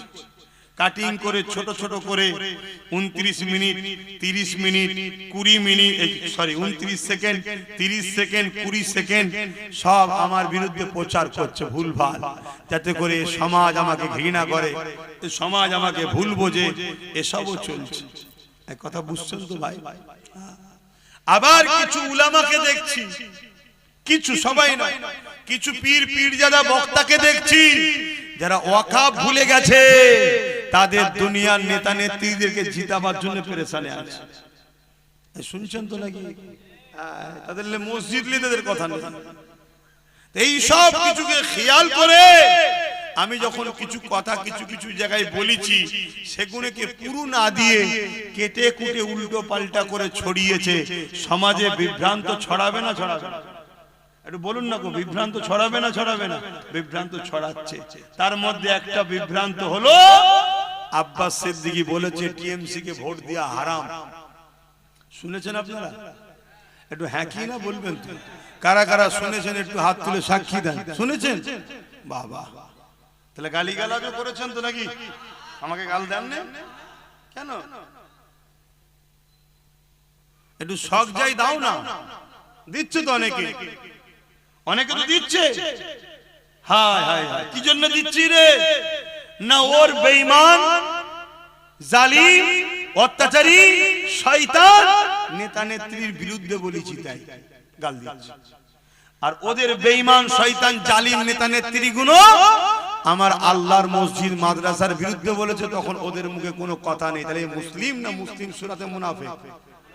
এটা আওয়াজ দিয়ে বলো। অ্যাকচুয়ালি আমি কি বলেছি সময় আর নেই তো, একটু বলবো 2-5 মিনিট। অসুবিধা হচ্ছে? খুব মন দিয়ে শোনেন। অ্যাকচুয়ালি আমি হুজুর পাক সাল্লাল্লাহু আলাইহি ওয়াসাল্লামের একটা হাদিস মানুষের সামনে রেখেছি। কি? অন্যায় দেখলে হাত দিয়ে রোখো, আমার নবী বলছেন। কি দিয়ে রোখো? হাত দিয়ে। যদি হাত দিয়ে রুখতে না পারো, মুখ দিয়ে প্রতিবাদ করো। মুখ দিয়ে যদি প্রতিবাদ করতে না পারো, অন্তর থেকে ঘৃণা করো। এই অন্তর থেকে ঘৃণা করার কথা বলে আল্লাহ নবী বলেছেন এটা হলো একেবারে দুর্বল ঈমান। কোনটা? অন্তর থেকে ঘৃণা করা। এটা হলো কি? দুর্বল ঈমান। মজবুত 1 নম্বর ঈমান কোনটা? হাত দিয়ে প্রতিবাদ করা, হাত দিয়ে রুকা অন্যায়কে। দ্বিতীয় নম্বর ঈমান কোনটা? মুখ দিয়ে প্রতিবাদ করা। দুর্বল ঈমান কোনটা? অন্তর থেকে ঘৃণা করা। যদি অন্তর থেকেও ঘৃণা না করতে পারে তারপরে আর কোনো ঈমানের স্তর নেই। শুনছেন? এটা বলে আমি বলেছি কেন্দ্রের জালিম সরকার সংখ্যাগরিষ্ঠতা দেখিয়ে ওয়াকাফ কালা কানুন তৈরি করেছে। মসজিদ, মাদ্রাসা, কবরস্থান, ঈদগাহ, খানকা এগুলোকে প্রমোটিং করে বড় বড় কর্পোরেটদের হাতে তুলে দেবে, বিক্রি করে দেবে। এটা যে কেন্দ্র সরকার করতে চাইছে এটা ন্যায় না অন্যায়? এটা আওয়াজ দিয়ে বলবেন সবাই, অন্যায়। রাসূল কি বললেন? অন্যায় দেখলে হাত দিয়ে রোখো। তাহলে এই অন্যায়কে রুকার জন্য হাত দিয়ে রুখতে হবে না হবে না? ধরুন কোন মুসলমান হাত দিয়ে রুখতে পারলো না, দুর্বল, তাহলে মুখ দিয়ে প্রতিবাদ করতে হবে। ধরুন মুখ দিয়েও প্রতিবাদ করতে পারলো না, দুর্বল, তাহলে অন্তর থেকে ঘৃণা তো করতে হবে। তা না করে যদি কোন মুসলমান এই কেন্দ্রের জালিম সরকারকে ভোট দেয় তার কি ঈমান থাকবে? আমি এটা বলেছি প্রথমে, বলে দ্বিতীয় বলেছি কি এই মসজিদ মাদ্রাসার জন্য আন্দোলন করব কেন্দ্র সরকারের বিরুদ্ধে। কার বিরুদ্ধে? জোরে বলুন। কারণ আইনটা ও করেছে, ওর বিরুদ্ধে আন্দোলন করব। আর রাজ্য সরকার যদি বলে যে ওর বিরুদ্ধে আন্দোলন আমার রাজ্যে করা যাবে না, কেন আমার দাদা হয়, দিল্লি চলে যাও, এখানে আন্দোলন করলে সব থেকে বড় দুশ্মন আমি হব, তাহলে এ মসজিদ মাদ্রাসার দুশ্মন না দুশ্মন নয়? এই জোরে বলেন। তাহলে মসজিদ ভাঙবে ও, এ বলবে রুখতে পারবি না। কথা বুঝছেন তো নাকি? যদি রুখতে যাস সব থেকে বড় দুশ্মন আমি তোর হব। তাহলে আমার মসজিদের দুশ্মনের বিরুদ্ধে লড়বো, দুশ্মন এ হচ্ছে আমার। তাহলে এ মসজিদের বন্ধু না দুশ্মন? তো মসজিদের যে দুশ্মন হয় তাকে মানে না, আলাদা কথা। অনেক অন্য ধর্মের ভাই মসজিদ মানে না কিন্তু মসজিদের দুশ্মন নয়। শুনছেন না? শোনেন? ইসলাম মানে না কিন্তু ইসলামের বিরুদ্ধেও বলে না। মানুষ হিসাবে একে অপরে মিশবে, কারবার করবে, রাজনীতি করবে, সব করবে, মানুষে মানুষে মিশা যায়। কিন্তু তুমি মানো না শুধু তা নয়, তুমি আমাদের ট্যাক্সের পয়সায় দীঘায় মন্দির করতে পারো, আর আমার মসজিদের জন্য লড়তে গেলে তুমি বলবে দিল্লি চলে যাও। তাহলে অন্যায় করছে না নাই করছে? এর বিরুদ্ধে হাত দিয়ে লড়া দরকার আছে না নাই? যদি হাতে না পারো মুখ দিয়ে প্রতিবাদের দরকার আছে না নাই? যদি মুখ দিয়ে না পারো অন্তর থেকে ঘৃণার দরকার আছে না নাই? তা না করে যদি কেউ একে ভোট দেয় তার ঈমান আছে? আমি এটাই বলেছি। কেন একে ভোট দিচ্ছ তুমি? এ শক্তিশালী হয়ে ও মসজিদ ভাঙবে, এ আমাদেরকে বেড়া দেবে, এ আন্দোলন করা যাবে না। শুনছেন না? আরো কথা বলেছি। কি বলেছি?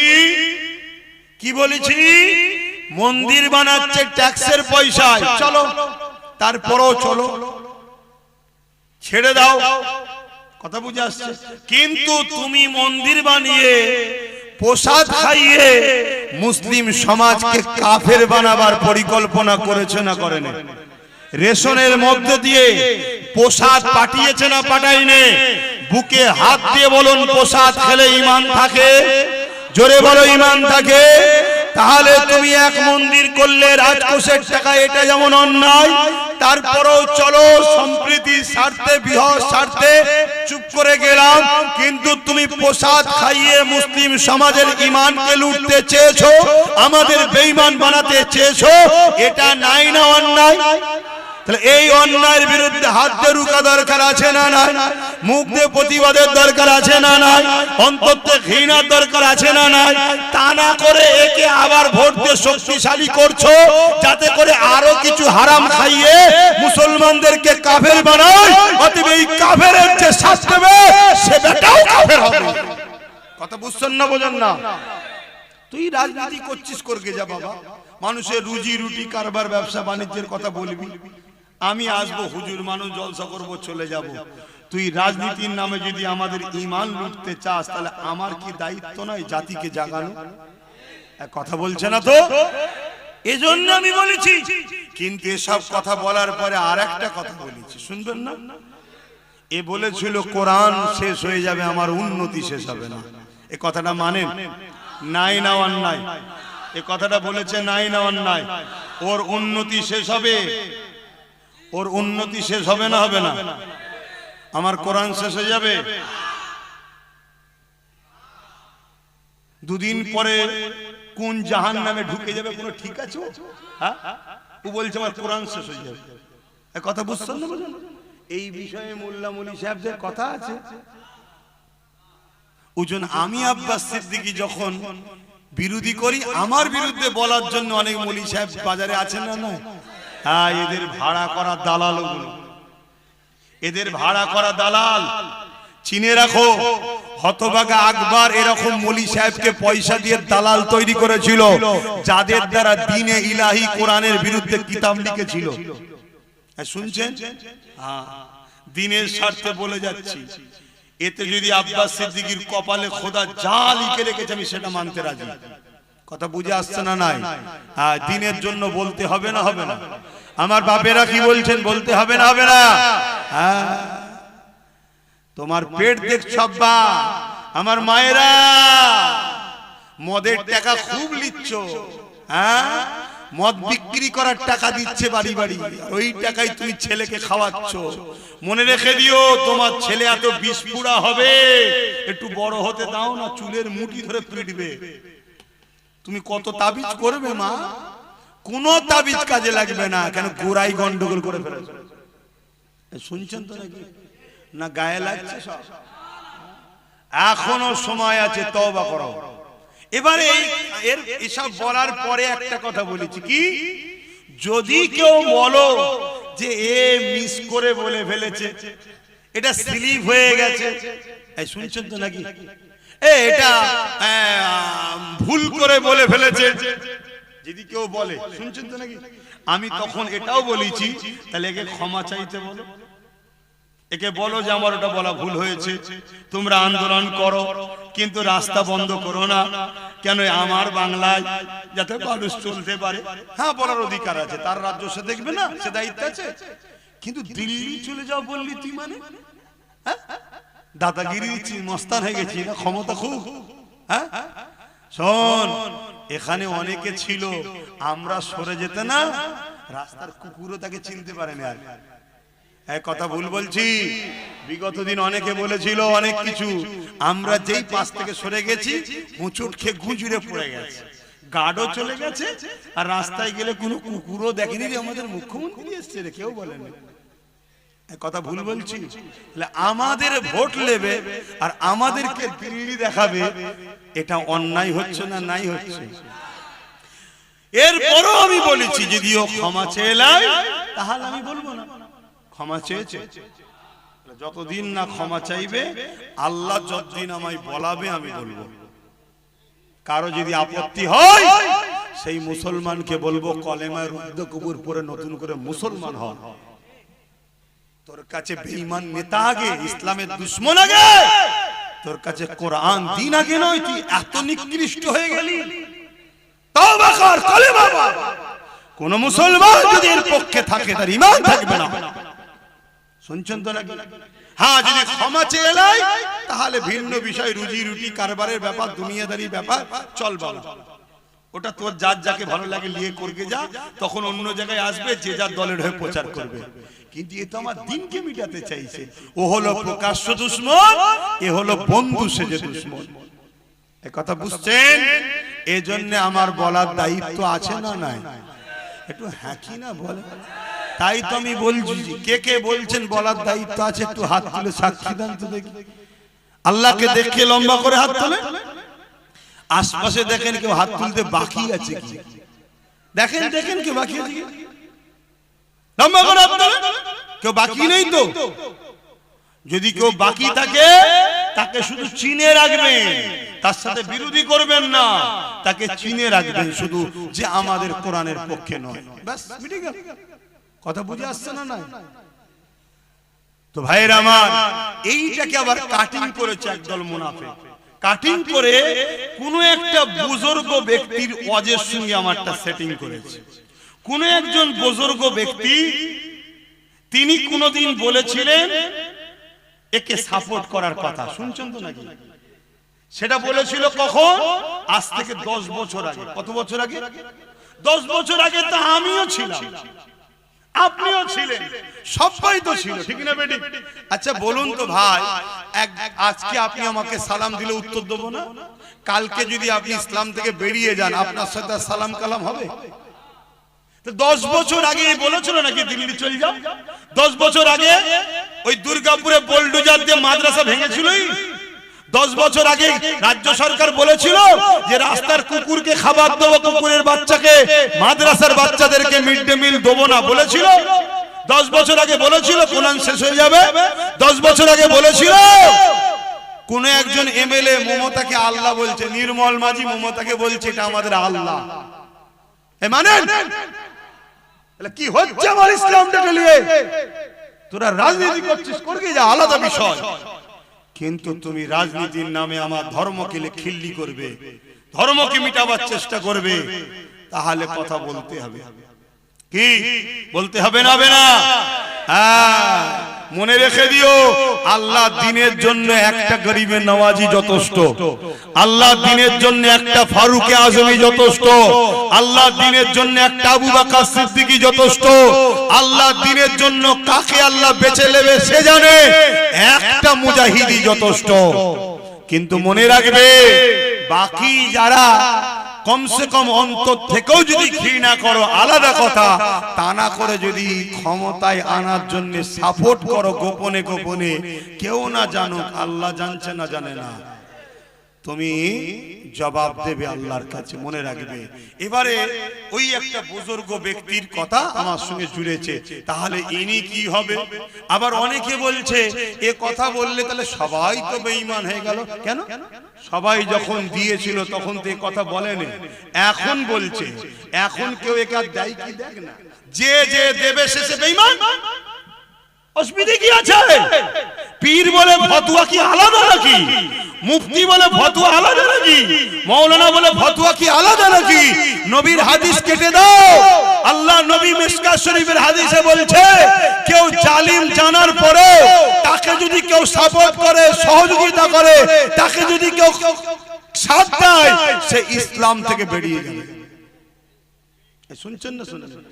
তো সব থেকে বড় জুলুম কোনটা? ইসলামের বিরোধী করা না? সব থেকে বড় জুলুম কি ইসলামের বিরুদ্ধে কথা বলা না? কোরআনের বিরুদ্ধে কথা বলা কি সব থেকে বড় জুলুম নয়? তাহলে এত বড় জালিম জানার পরও, খুন খারাপই তো অগেত করছে, এত কিছু জানার পরও তুমি যদি সাথ দাও, মিশকাত শরীফের হাদিস রাসূলের, ইসলাম থেকে বেরিয়ে যাবে। এক কথা বুঝছেন না? বোঝেন না? এবার এইটা আমি কি ঘরে ঘরে বুঝাচ্ছি না মাইকে? জোরে বলে। এতগুলো সব চোখ বসে আছে, এই যে দেখছেন না, এরা আবার কোটি লোকের কাছে পৌঁছাবে, এদের কাজ কোটি কোটি লোকের কাছে চলে যাবে, তাই তো নাকি? তা আব্বাস সিদ্দিকী যদি ভুল বলে থাকে, তোমরা যারা ভাড়াটিয়া মৌলী সাহেব আছো, তাহলে একজন ব্রিকেটের মাঠে বসা হোক না ডিবেটে, আমার ভালোবাসার মানুষগুলো জানবে আব্বাস সিদ্দিকী ভুল বলেছে, আমার থেকে সরে যাবে, এরা তোর তো উপকার হবে, বসা না। শুনছেন তো নাকি? আর যদি বলেন যে না, তাহলে বাপ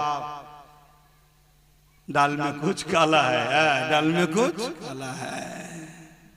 আসো, বিগত দিন মসজিদ ছিল, মাদ্রাসা ছিল, দান করেছি স্পেনে, হাজার হাজার মসজিদ এখন সিনেমা হল নাই অফিস আদালত হয়ে গেছে, দান করবেন নাকি?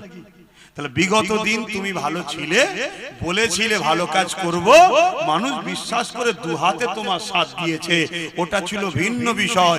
আজ যখন তোমার মুখোশটা বেরিয়ে পড়েছে, অরিজিনাল মুখোশ খুলে মুখ বেরিয়েছে, অন্য রাজ্যে বিজেপি যা করছে তুমি বাংলাতে সেই করছো নাগপুরের ইশারায়। তোমার রাজ্যে থানার মধ্যে মুসলমান মরছে, তোমার রাজ্যে ওবিসি তৈরি করে মুসলিম জাতির মেরুদণ্ডকে তুমি ভেঙে দিলে, তোমার রাজ্যে আনিস খানকে মেরে দেওয়া হচ্ছে, তোমার রাজ্যে তামান্নাকে বোম দিয়ে মারা হচ্ছে, তোমার রাজ্যে এত জুলুম হচ্ছে, একটা মুসলমানের বাড়িতে তোমার যাবার সময় হলো না, উপরন্তু যেই বিজেপির খগেন মুর্মু মার খেলো অমনি তুমি চলে গেলে। তাহলে তোমাদের দুজনের মিলটা কত বুঝতে পারছো তো নাকি?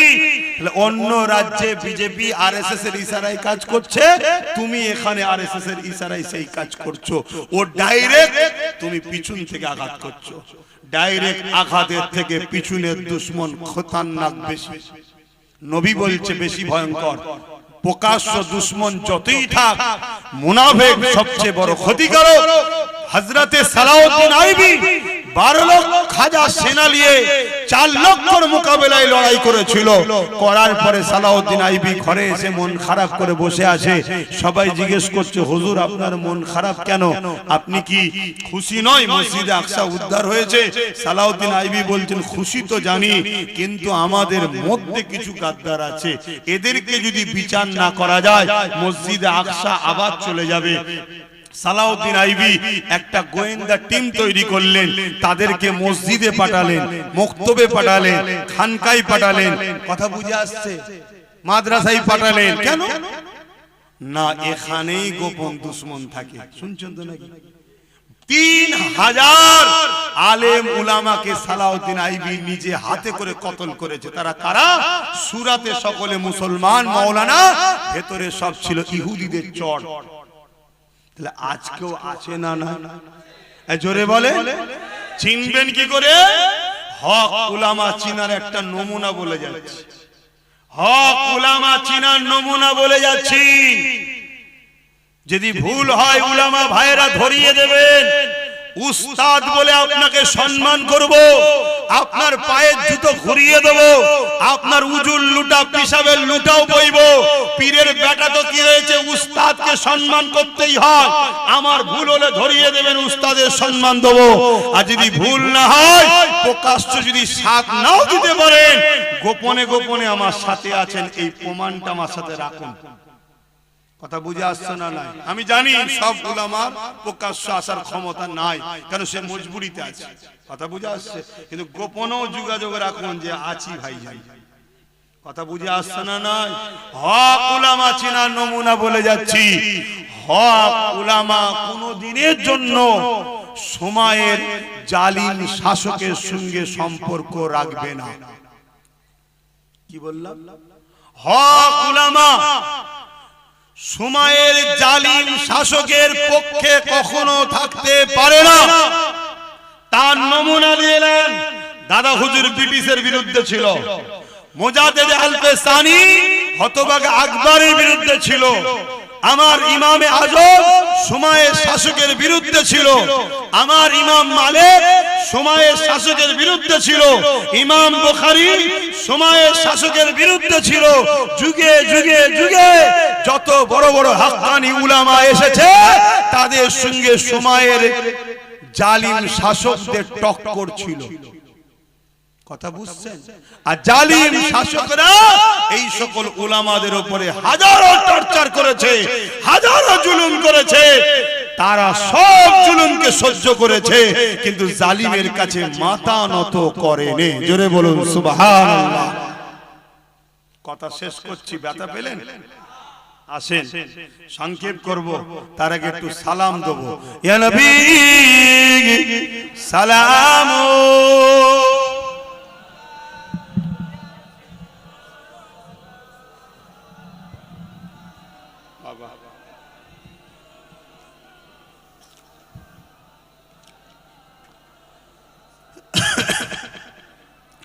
طلع البدر علينا من ثنيات الوداع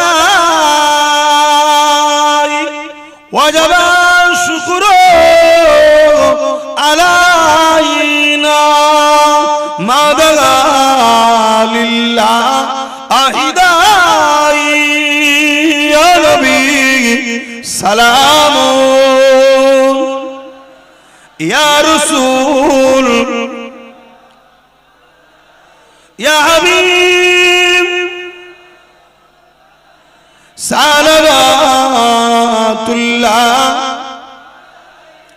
কঠিন হাসরের দিনে কি আছে মোদের কপাল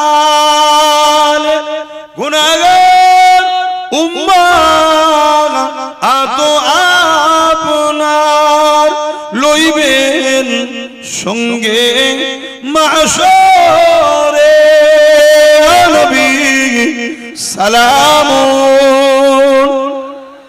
ইয়া রাসূল ইয়া হাবিব